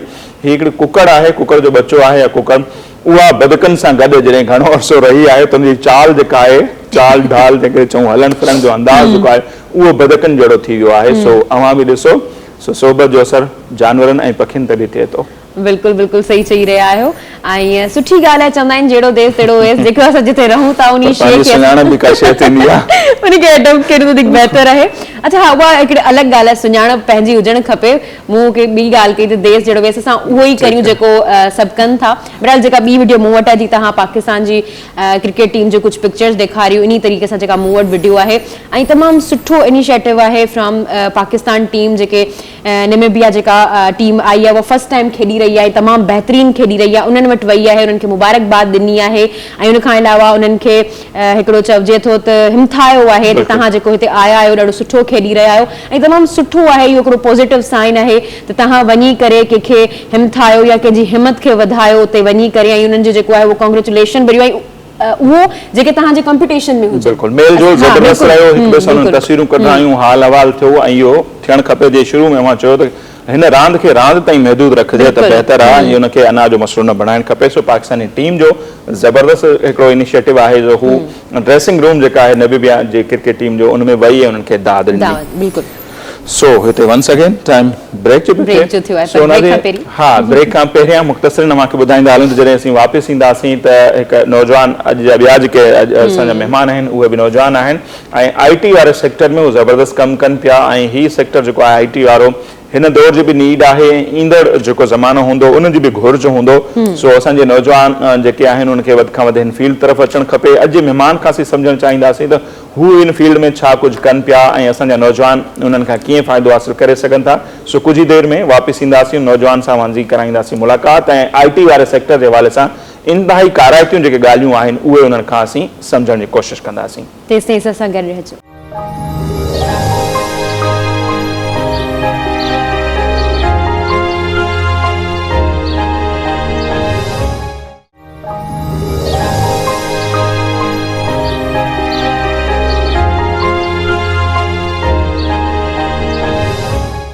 जी नाज़िम, ब्रेक खां पोइ हिकु ॿीहर द मॉर्निंग ऑफ धरती में अवां सभिनी खे चऊं था भलीकार। ऐं हिन वक़्तु जे महिमान असांखे प्रोग्राम में जॉइन कयो आहे उन जे हवाले सां इहो ॿुधाईंदो हलां त सॼी दुनिया में हिन वक़्तु जेका फील्ड छायल आहे उहा आहे IT जी जेका फील्ड आहे उहा। ऐं काफ़ी नौजवान जेके आहिनि उन सां सलाहियल आहिनि सॼी दुनिया में। असीं जेकॾहिं पाकिस्तान में ॾिसूं था त उहो अंग नाहे जेको हुजणु खपे ऐं हिन फील्ड मां जेतिरो फ़ाइदो असांजे माण्हुनि खे हासिलु करणु खपे ओतिरो फ़ाइदो असीं हासिलु न पिया कयूं। ऐं जेके इंटरनेशनल लेवल ते अंग अखर अचनि पिया उन्हनि में इहो ॿुधायो पियो वञे त ईंदड़ कुझु 10 सालनि जे अंदरि अंदरि सॼी दुनिया में वधि खां वधि जंहिं फील्ड में माण्हुनि जी खपत हूंदी ज़रूरत हूंदी उहा IT वारी इंडस्ट्री हूंदी। ऐं असां वटि एतिरा माण्हू न हूंदा ऐं इंडिया उहो वाहिद मुल्क हूंदो न रुॻो पंहिंजी नीड पूरी करे सघंदो पर सॼी दुनिया में उहो पंहिंजा माण्हू मोकिले सघंदो। सो असां सभिनी खे ख़ासि तौर ते जेके असांजा नौजवान आहिनि उन्हनि खे फ़िलहालु ॿी फील्ड छॾे करे जेकॾहिं हिन फील्ड ॾांहुं हू अचनि था तो सुठो नाणो कमाए सघनि था, पाण खे पंहिंजी फैमिली खे ख़ुशहाल बणाए सघनि था। सो उन फील्ड सां लाॻापियल हिकु नौजवान आहिनि उहे अॼु जा असांजा महिमान आहिनि। ऐं पाण जेके आहिनि ख़ैरपुर में ऐं ॿियनि मुख़्तलिफ़ शहरनि में जेको आहे IT जे हवाले सां कोर्स बि कराइनि था, मुख़्तलिफ़ डिग्रीज़ प्रोग्राम बि कराइनि था ऐं सॉफ्टवेयर जे हवाले सां उन्हनि जो हिकिड़ो इंस्टीट्यूट बि आहे ख़ैरपुर में, माइक्रोसॉफ्ट इंस्टीट्यूट ख़ैरपुर। सो उन में डायरेक्टर आहिनि साईं सजाद शेख साहब, उहे अॼु असांजा महिमान आहिनि। सजाद भाउ मूंखे प्रोग्राम में भलीकार चऊं था। अच्छा, जेकर असां ॻाल्हि करियूं इंफॉर्मेशन टेक्नोलॉजी जी IT जी, जीअं त नसीर उनखे वेल एक्सप्लेन कयो ऐं बिल्कुलु इन तरह सां मूं बुक पढ़ियो हो जंहिंजो नालो हो इनोवेशन।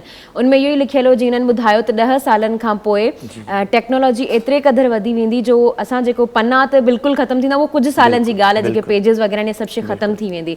पर जेकॾहिं असां पाकिस्तान ते अचूं त जेकॾहिं असां कंपेयर करियूं पाकिस्तान खे विद अदर कंट्रीज़ त पोइ पाकिस्तान किथे मतिलबु कहिड़ी रैंकिंग ते बीठल आहे, कहिड़े रेट ते बीठल आहे जेकॾहिं असां पाकिस्तान खे रेट कयूं? बेसिकली IT फील्ड जे हवाले सां पाकिस्तान पोइते ई आहे हिन वक़्तु न, पर कोरोना जी सूरत हाल जे करे कुझु मतिलबु 5 सालनि खां बाद में जीअं अॻिते अचियां त उहो कोरोना जी सूरत हाल जे करे 2020 जे माना अॻु में अची वियो आहे, यानी 5 सालनि जो गैप पहिरियां पूरो थी वियो आहे।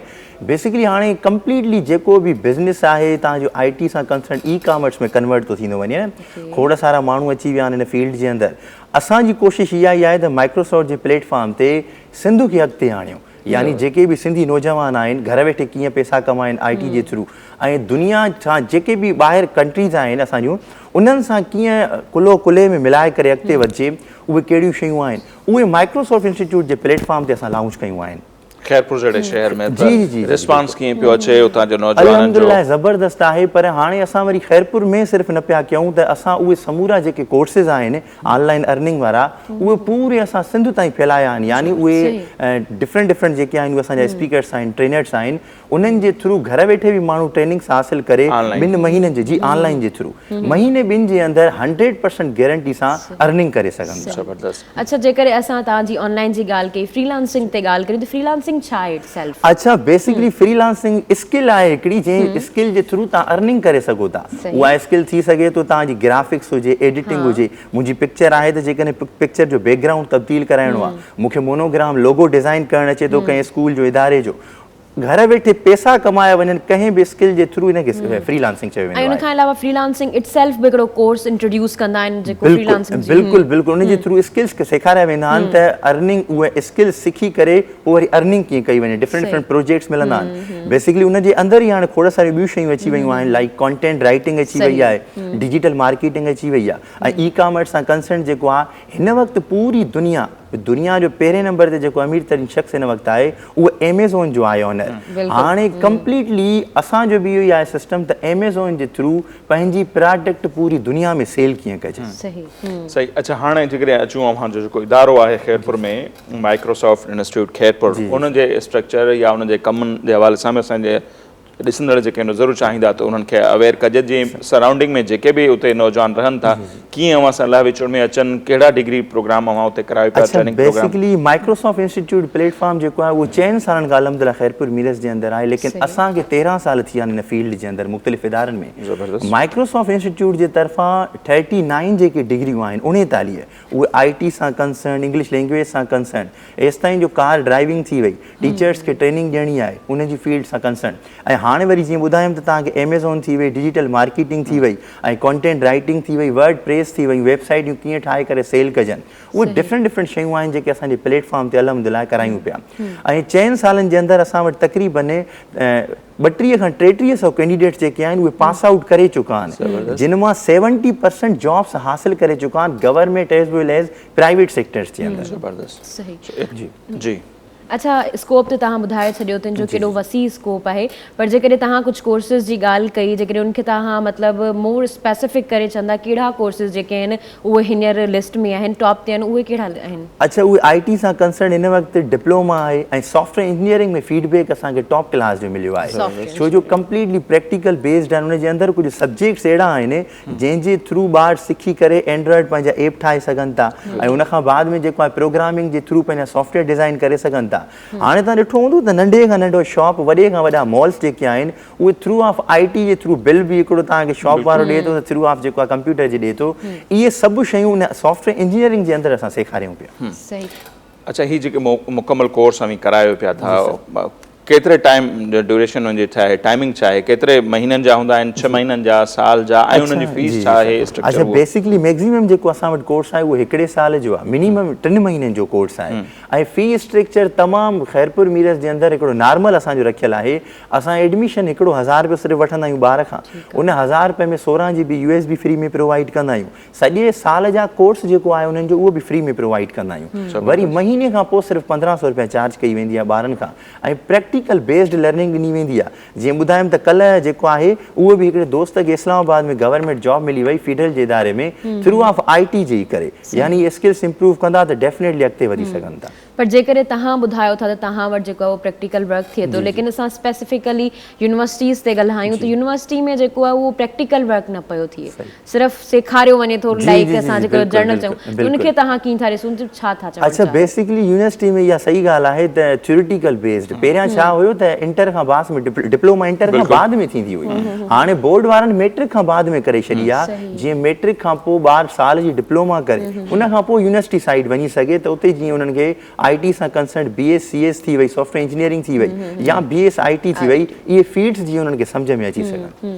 अच्छा, हाणे को ॿार आहे उनखे शौक़ु आहे त हू बि इन इंडस्ट्री में IT वारी में अचणु चाहे थो, डिफरेंट कोर्स सिखणु चाहे थो, पर उनजी अंग्रेज़ी जेकॾहिं वीक आहे, घणनि माण्हू जो इहो हूंदो आहे त मे बी मुंहिंजी अंग्रेज़ी एतिरी सुठी कोन्हे, आउं इहो न लर्न करे सघंदुसि, त उन्हनि जे लाइ तव्हां छा कंदा आहियो? उन्हनि खे पहिरियों अंग्रेज़ी सेखारियो पिया या उन्हनि लाइ छा सजेस्ट तव्हां कंदा? अच्छा, बेसिकली असां वटि ईअं आहे त इंग्लिश लैंग्वेज जो बि सब्जेक्ट इन हूंदो आहे, पर हिन फील्ड में अचण जे लाइ जो दोस्तनि खे ॿुधाईंदासीं त 30% इंग्लिश अचणु खपे, जेकॾहिं कॉन्टेंट राइटिंग उन्हनि खे करणी आहे। अच्छा, कॉन्टेंट राइटिंग खे थोरो हाईलाइट त महीने जे अंदरि 100% गारंटी सां ॿार अर्निंग कंदो आहे। ॿाहिरि मुल्क जो जीअं कोई किताब आहे उहो असांखे मिले थो त कंप्यूटराइज़ कयो इनखे, ऐं कंहिं बि शइ खे एक्सप्लेन करिणो आहे त उनजे लाइ कॉन्टेंट अचणु लाज़मी आहे। खोड़ सारा दोस्त यूट्यूब ते जॾहिं पंहिंजी क्लिप अपलोड कंदा आहिनि त उन्हनि खे व्यूअर न मिलंदा आहिनि न, उहे इन जे करे न मिलंदा आहिनि त उन्हनि जी जेका आहे बहितरीन तरीक़े जी लिखाई न हूंदी आहे। उहा कॉन्टेंट राइटिंग जे थ्रू असां लिखाई सेखारींदा आहियूं त काई बि पिक्चर तव्हां अपलोड कयो था त ज़्यादा से ज़्यादा माण्हू अट्रैक्ट कीअं थियनि।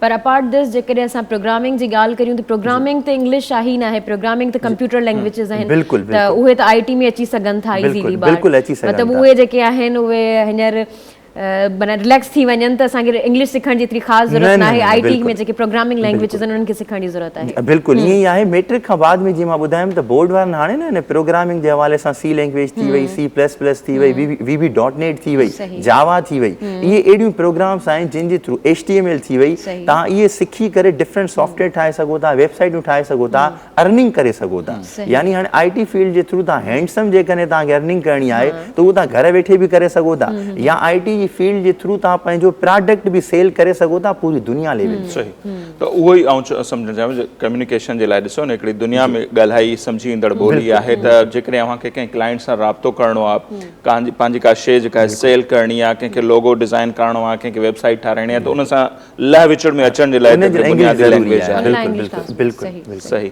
सो ही माना कंहिं बि क्लाइंट सां कीअं राब्तो कजे, उनखां कीअं को बि प्रोजेक्ट वठिजे, सो इहो बि सॼो स्किल हूंदो न, मां सेखारे ॾेखारींदा हूंदो। बिल्कुलु कहिड़ियूं वेबसाइट्स ॿुधायो या जिथां असां पंहिंजो वर्क रखी सघूं था, प्रोजेक्ट रखी सघूं था ऐं पुठियां असांखे पुठियां रिस्पॉन्स अच्छा मिले। बेसिकली अॼुकल्ह नौजवान त मां ॾिठो आहे कंप्लीटली फेसबुक जी जेका आईडी आहे पंहिंजी उन ते पंहिंजो प्रोडक्ट अपलोड करनि था, लेकिन इन जे लाइ प्रॉपर हिकिड़ो कोर्स आहे डिजिटल मार्केटिंग। उन डिजिटल मार्केटिंग जे थ्रू तव्हां प्रोडक्ट जेको आहे उहा सेल करणु सिखी सघो था।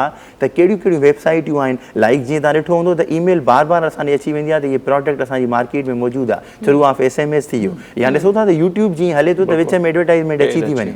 इन प्रोडक्ट खे पहिरियां मशहूरु करण जे लाइ तव्हांखे डिजिटल मार्केटिंग जो कोर्स जेको आहे उहो ज़रूरी आहे नौजवाननि जे लाइ। उन खां पोइ उन जे अंदरि सेखारियो वेंदो आहे त तव्हां हाणे एमेज़ॉन ते पंहिंजो अकाउंट कीअं ओपन कयो ऐं एमेज़ॉन जे थ्रू जेकॾहिं तव्हां अर्निंग करणु चाहियो था, प्रोडक्ट पंहिंजी सेल करणु चाहियो था। अच्छा थोरो ॿुधाईंदो न त दराज़ ऐं एमेज़ॉन में थोरो फ़र्क़ु आहे। दराज़ जेको आहे उहो कंप्लीटली तव्हांजे पाकिस्तान लेवल ते जेको आहे कुझु ॿ टे कंट्रीज़ आहिनि, लेकिन एमेज़ॉन ते कंप्लीटली पूरी दुनिया जा जेके मुल्क आहिनि उहे उते प्रोडक्ट सेल करनि था। त उन्हनि जे लाइ इहो ई आहे त थ्रू प्रॉपर चैनल जेको आहे उहे कोर्सिस रखियल आहिनि ऐं ऑडियंस इहे ई आहे त हाणे असां वटि ख़ैरपुर मीरस में अचण जी ज़रूरत न आहे, पूरी सिंध मां असांखे नौजवान घर वेठे जॉइन करे सघनि था। उहे कोर्सिस असांजूं वेबसाइटूं ठहियल आहिनि, माइक्रोसॉफ्ट जे नाले सां जेको आहे फेसबुक ते पेज ठहियल आहिनि, उते खोड़ सारियूं शयूं असां जेके आहिनि उहे प्रोवाइड कयूं था नौजवान जो उन मां फ़ाइदो हासिलु करे सघनि। ऐं उन खां अलावा हींअर जेका मशहूरु हले पई वेबसाइट लिंक्डइन, जंहिंजे थ्रू असां जेको प्रोजेक्ट अपलोड करियूं था, असां सां कस्टमर कांटेक्ट कनि था। बिल्कुलु बिल्कुलु। अच्छा इहे ई शयूं आहिनि जेको आहे त अच्छा इहे तॾहिं तव्हां वेबसाइट यूज़ करे सघो था जॾहिं कंप्लीटली तव्हां वटि कुझु स्किल्स हुजनि। उहे स्किल्स जेके आहिनि थ्रू ऑफ कोर्सिस ई अची सघनि था नौजवाननि जे अंदरि। बिल्कुलु ब्रेक वठूं। यस, सो नज़र हिते वठंदासीं ब्रेक ऐं जॾहिं वापसि ईंदासीं त सज्जाद शेख साहब खां अञा असां हिन इंडस्ट्री जे बारे में ज़रूरु सिखणु चाहींदासीं, छाकाणि त ही अॼु बि नीड आहे ऐं ईंदड़ दौर जी बि जेका आहे मक़बूल तरीन फील्ड आहे। सो नौजवान खे वधि खां वधि जीअं असीं चऊं पिया त उन तरफ़ अचणु खपे ऐं अहिड़ा जेके मुख़्तलिफ़ इदारा आहिनि उन्हनि खां, अहिड़ा जेके फ़र्द आहिनि उन्हनि खां वधीक ॼाण हासिलु करणु खपे त जीअं हू दुनिया सां कॉम्पीट करे सघनि। या जीअं पाड़ेसरी मुल्क जो असीं ज़िक्र कयूं पिया त उते नो डाउट फैसिलिटीज़ बि आहिनि, बेंगलोर सॼो IT सिटी हुननि करे छॾियो आहे। सो अहिड़े क़िस्म जा कम जेके आहिनि असांजी हुकूमतुनि खे बि करणु खपनि। IT जेका डिपार्टमेंट आहे या खातो आहे सिंध में, उनजो छा फंक्शन आहे, कीअं रन करे पियो शेख साहब खां, उन ते बि ज़रूरु असां मौक़ो वठंदासीं, पर ब्रेक खां पोइ।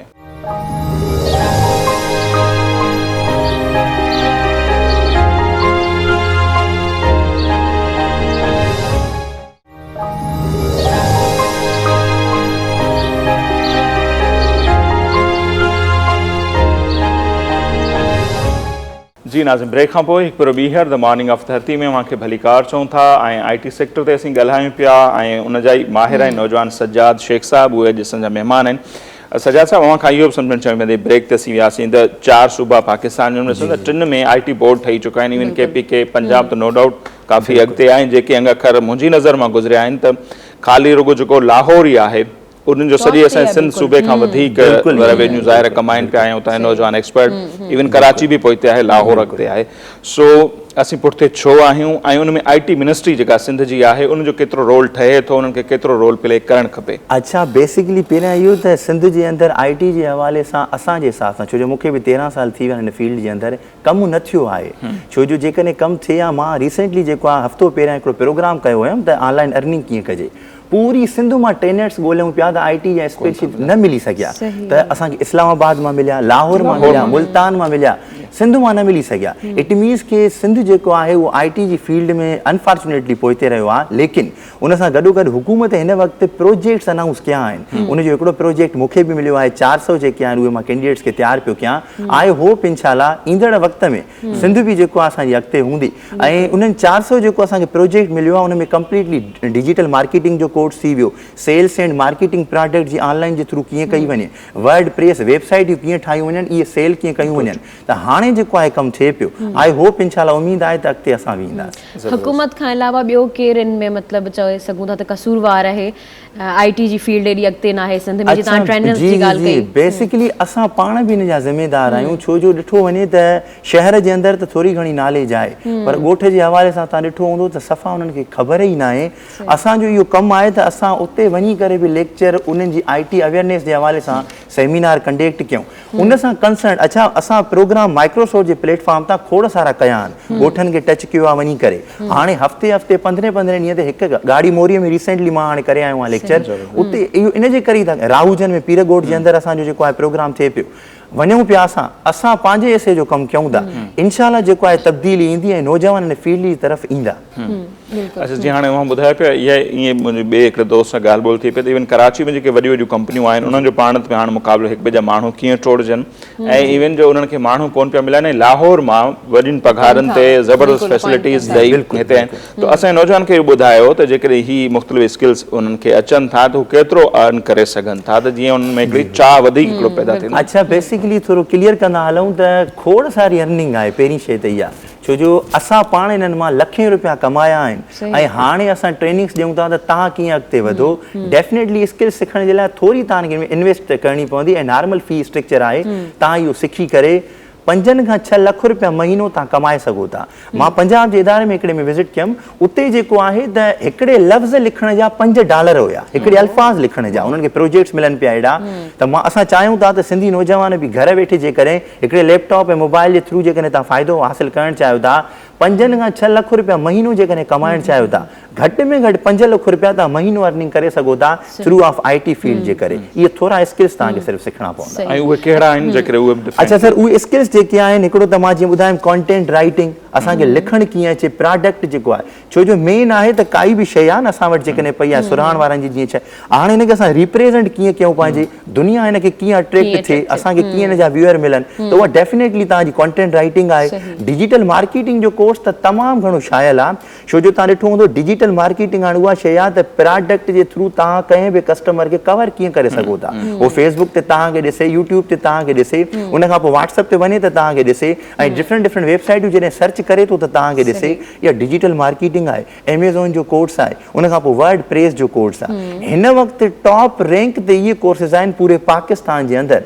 अनफॉर्चुनेटली असां सिंध जे अंदरि जेको आहे इहे कोर्सिस जेको आहे फर्स्ट टाइम लॉन्च थिया आहिनि माइक्रोसॉफ्ट जे प्लेटफॉर्म ते खैरपुर मीरस में, पर सिंधी नौजवान असांखे ऑनलाइन थ्रू घर वेठे इहे स्किल सिखी करे अर्निंग करे सघनि था 100% गारंटी सां गॾु। सही। अच्छा, हिते मुंहिंजो हिकिड़ो सुवाल ठहे थो त काफ़ी नौजवान जे ज़हन में इहो हूंदो त पेपाल हिकिड़ो वॾो इशू आहे, उनजा अकाउंट असां वटि पाकिस्तान में त कोन थो खुले, ॿाहिरि जेसिताईं तव्हांजो हुजे, त जेकॾहिं माण्हुनि जो अकाउंट नथो खुले त उनजो ॿियो हल छा आहे? पेपाल जे थ्रू जीअं घणी लेन देन पैसे जी थिए थी। अच्छा, बेसिकली हिकिड़ो त तरीक़ो इहो आहे, जेकॾहिं तव्हांजो रिलेटिव कंहिं ॿी कंट्री में आहे त उनजे थ्रू तव्हां इहो कमु करे सघो था, जेकॾहिं पंहिंजो न आहे। पर नंढियूं नंढियूं शयूं अहिड़ियूं बि अची वियूं आहिनि। हाणे असांजो जीअं रिसेंटली अनाउंस थियो आहे त पूरे पाकिस्तान में असां पहिरियां कवर था कयूं त लैपटॉप जी मार्केट खे कीअं आम कयो वञे, ऑनलाइन लैपटॉप जे थ्रू कीअं अर्निंग थिए। स्टार्टिंग जेकॾहिं असां वठंदासीं पहिरियां पंहिंजे एरिया खां त डेफिनेटली असां अॻिते वधी सघूं था।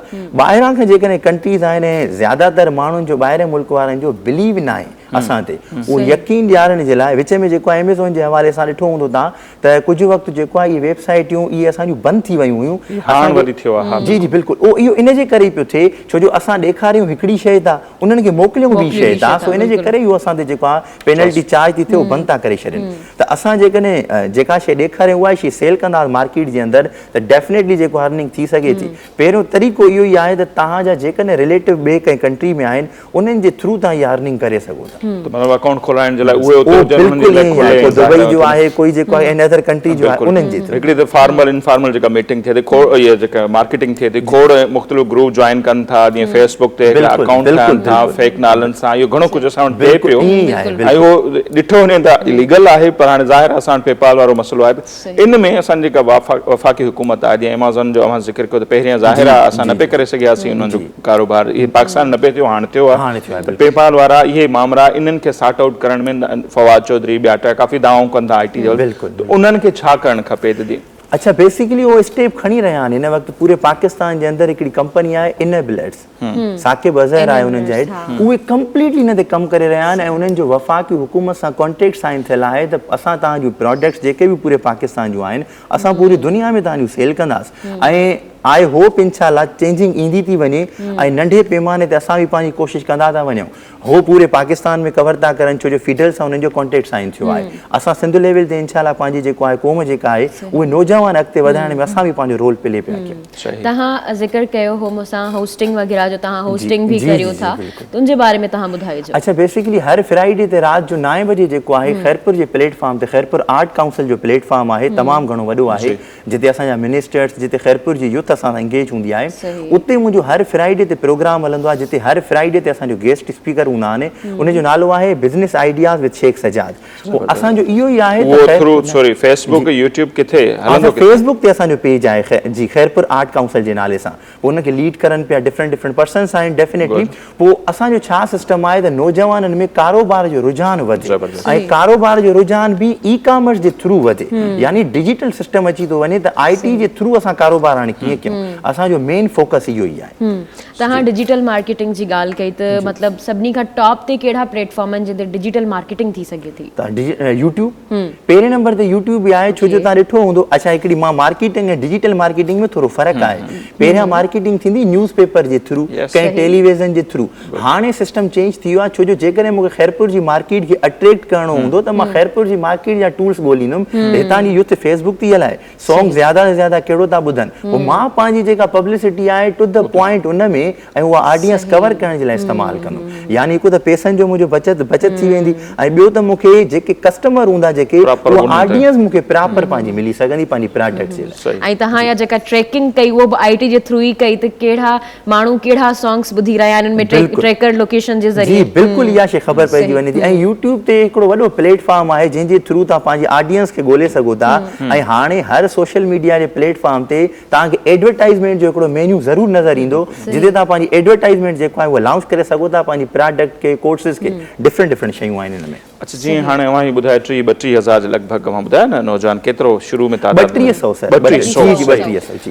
या ओवरऑल जेकॾहिं ॾिसूं त ही त उन में न्याणियुनि जो रेशो केतिरो आहे उहे केतिरो अॻिते छाकाणि त ही त ज़बरदस्त फील्ड आहे उन्हनि खे ॿाहिरि निकिरण जी ज़रूरत कोन्हे ट्रांसपोर्ट जा उन्हनि सां इशू कोन्हनि सिक्योरिटी जा हिरासमेंट जा तो घर वेठे करे सघनि थियूं त उन्हनि में केतिरो चार्म आहे उहे अचनि पियूं या अवां छा उन्हनि खे सजेस्ट कंदा तो अच्छा सर हिन वक़्तु जेको आहे ख़ैरपुर मीरज जे अंदरि ॻाल्हि करे रहियो आहियां त उहा तक़रीबन 20% रेशो रहियो आहे हिन महिल ताईं 20% 80% बॉइज़ जो आहे लेकिन हाणे जेको असां इहो कोर्स इदारे में कराईंदा हुआसीं उनखे असां घर वेठे कराइण जे लाइ उहे लिंक्स उहे वेबसाइटूं जनरेट कयूं आहिनि त इहो ई मेन असांजो मक़सदु आहे त न्याणियूं कीअं घर वेठे जेको आहे उहा तालीम हासिलु करनि छो जो जेकॾहिं कंहिंखे केक ठाहिणु अचे थो त उहा स्किल शेयर कीअं करे स्किल जे थ्रू आइडियाज़ जंहिं वटि आहिनि उहो डेफिनेटली अर्निंग करे थो मेन आइडियाज़ ते डिपेंडेंट आहे खोड़ सारियूं शयूं आहिनि असांजे एरिया जी रिली जेकॾहिं फीमेल ठाहे थी त उहा उते 700 रुपए में सेल थिए थी उहा ई इंटरनेशनल मार्केट में सेल था कयूं त 15,000 में सेल थिए थी त हाणे असां घर वेठे उन्हनि खे इहे फैसिलिटीज़ प्रोवाइड करे रहिया आहियूं त उहो कोर्स करे सघनि थी ऐं इन विच में पंहिंजी प्रोडक्ट खे जेको आहे दुनिया ते पहुचाइण लाइ यूट्यूब चैनल्स वग़ैरह जेके उन्हनि जो केतिरो किरदारु थिए थो छाकाणि त ख़ैरपुर जी हिकिड़ी न्याणी जी मूं BBC ते रिपोर्ट ॾिठी वरी पोइ मोहन जे दड़े जी भरिसां सुनेन अंग्रेन वारी न्याणी हुनखे चयो वियो त मे बि अवां रिपोर्ट ॾिठी हुजे bbc.urdu.com ते उहा हली सो न्याणियूं कमु कनि थियूं त उन में यूट्यूब चैनल ठाहिण ऐं पंहिंजी प्रोडक्ट खे दुनिया ते पहुचाइण में केतिरो ही चैनल ज़रियो मददगार थी सघे थो यूट्यूब जो मेन रोल आहे जेकॾहिं यूट्यूब जे थ्रू काई बि क्लिप तव्हां अपलोड कयो था ऐं दुनिया ताईं पुॼे छो जो सिर्फ़ु सिंध जा नौजवान हुन ते न आहिनि पूरी दुनिया उन्हनि खे ॾिसे पई ऐं मां वरी रिपीट कंदुमि त यूट्यूब ते जेकॾहिं तव्हांजा व्यूअर 1,000 2,000 ताईं आहिनि जेकॾहिं सिंध जे अंदरि सिर्फ़ु आहिनि पूरी दुनिया कीअं ॾिसे उन जे लाइ हिकु त इंग्लिश लैंग्वेज ॿियो त कॉन्टेंट राइट करणु अचणु खपे इहा मेन थीम आहे ऐं न्याणियूं जेके असांखे ॾिसनि पियूं हिन प्रोग्राम जे थ्रू उन्हनि खे रिक्वेस्ट कंदासीं कॉन्टेंट राइटिंग जो जेको कोर्स आहे उहो तमामु घणो फ़ाइदेमंद आहे जेकॾहिं तव्हां रिली ठाहियो था इन रिली खे तव्हां कीअं एक्सप्लेन कंदव इंटरनेशनल मार्केट में उहो तव्हांखे कॉन्टेंट राइटिंग जो कोर्स ई हेल्प करे सघे ऐं कॉन्टेंट राइटिंग लाइ इंग्लिश अचणु लाज़मी आहे 30% ज़रूरी आहे 30% उहो अचणु खपे छो जो तव्हां प्रोडक्ट जी स्टार्टिंग किथां था कयो एंडिंग किथे था कयो विच में कहिड़ो मटेरियल आहे जेको तव्हां उन्हनि खे एक्सप्लेन कयो था उन जे लाइ 30% इंग्लिश अचणु लाज़मी आहे जेका अट्रैक्ट करे सघे बिल्कुलु सही सो तमामु घणी महिरबानी अवांजी सजाद शेख साहिबु ऐं असांखे टाइम नो ऐं वेंदे वेंदे वरी बि जेकॾहिं असांजे यूथ खे नौजवाननि खे काफ़ी ॻाल्हियूं थियूं पर इन सां रिलेटेड कुझु चवणु चाहियो अच्छा हिकिड़ो मैसेज इहो ई आहे यूथ खे त सिंध लेवल ते असां कमु करे रहिया आहियूं तव्हांजी मोबाइल जे थ्रू तव्हांखे असां सपोर्ट कंदासीं असां तव्हांजी हेल्प कंदासीं जेकॾहिं तव्हां यूट्यूब जे थ्रू असांखे ॿुधणु चाहियो था वेबसाइटनि ते अचणु चाहियो था मक़सदु इहो ई आहे त माइक्रोसॉफ्ट KHP लिखंदो असांजो फेसबुक जो पेज अची वेंदो www.microsoft.khp.edu.pk लिखंदो त असांजी वेबसाइट अची वेंदी यूट्यूब ते माइक्रोसॉफ्ट KHP लिखंदो त असांजी जेको आहे लिंक्स अची वेंदियूं असांजो मक़सदु इहो ई आहे त सिंध जे अंदरि जेके नौजवान आहिनि दुनिया लेवल ते मशहूरु थी सघनि ऐं दुनिया लेवल ते पंहिंजी प्रोडक्ट सेल करे सघनि असांजो मेन मक़सदु इहो ई आहे मैसेज इहो ई आहे त पहिरियां स्किल्स तव्हां सिखंदव छो जो चवंदा आहिनि त फर्स्ट जेको आहे लर्निंग आहे, देन जेको अर्निंग आहे। सो लर्निंग करणु लाज़मी आहे, असांखे तव्हां जॉइन करे सघो था। असांजो हिकिड़ो मैसेज इहो बि आहे त सिंधु धरतीअ जे लाइ अहिड़ो असां कमु ज़रूरु करे वञूं, जॾहिं असांखे दफ़नायो वञे त असांजी मिटीअ मां पंहिंजी क़ौम सां वफ़ा जी ख़ुशबू ज़रूरु अचे। त असांजो इहो ई मक़सदु आहे त सिंधु लेवल ते तव्हां बि जेको आहे कमु कयो ऐं असांखे सपोर्ट कयो, ऐं असांखे थ्रू जेको आहे तव्हां इहे स्किल जेके आहिनि इम्प्रूव करे दुनिया लेवल ते पंहिंजी प्रोडक्ट सेल करे सघो था। Thank U. वेंदे वेंदे हिकु ॻाल्हि पुछंदमि जी यूट्यूब ते सिर्फ़ु इहे चैनल हज़ारे चैनल्स जेके आहिनि उहे मिलनि था असांखे, डिजी स्किल उन्हनि में टॉप ते आहे, पर जेकॾहिं असां उते लेक्चर्स वग़ैरह ॿुधूं था पोइ असां कॉन्टेक्ट कीअं करियूं? अगरि को सवाल आहे माइंड में, असांखे कंफ्यूजन आहे, असां कॉन्टेक्ट कीअं करियूं? तव्हां सां कॉन्टेक्ट कीअं थो करे सघिजो? अच्छा, बेसिकली असांजा मोबाइल नंबर जेके आहिनि उहे बि ॿुधायूं था, लेकिन असां जॾहिं बि कॉन्टेंट कोई राइट कंदा आहियूं उन में मोबाइल नंबर ज़रूरु तव्हांखे नज़र ईंदा, लेकिन मां वरी बि रिपीट कंदुमि 030048799545 030035199915। इहे असांजा कॉन्टेक्ट नंबर्स आहिनि जंहिंमें तव्हां असांजे माइक्रोसॉफ्ट इंस्टीट्यूट जे लाइ कंप्लीटली डिटेल जेको बि कोर्सिस जा मेन्यू आहिनि उहे हासिल करे सघो था। Thank you so much Sheikh साहब, ऐं ॾाढियूं ज़बरदस्त ऐं काराइतियूं ॻाल्हियूं थियूं, ऐं असांखे उमेदु आहे त असां जेके नौजवान आहिनि उन मां ज़रूरु फ़ाइदो हासिल कंदा। सो सजाद शेख साहब जो ॻाल्हियूं मां ॿुधियूं, ऐं ज़ाहिर आहे हीउ दौर ऐं ईंदड़ दौर इन फील्ड जो आहे, सो सभु कुझु दुनिया में इहो नारो पियो हले त ॿियनि सभिनी फील्ड खे छॾे फ़िलहाल इन तरफ़ अचो, छाकाणि हिन जो ट्रेंड पियो हले ऐं नो डाउट हिकिड़ो फ़ाइदे वारो ट्रेंड आहे, फ़ाइदो ई थींदो। सो तमामु घणी महिरबानी अदा, मां टाइम नो ऐं नाज़रीन इन सां ई अॼु जेको असांजो प्रोग्राम आहे उहो पंहिंजी पुॼाणी ते थो पहुचे। सो असांखे ॾींदा इजाज़त, इंशाअल्लाह हयाती रही सुभाणे हिकु भेरो ॿीहर अव्हांजी ख़िदमत में हाज़िर थींदासीं, तेसिताईं असांखे ॾींदा इजाज़त। अल्लाह ने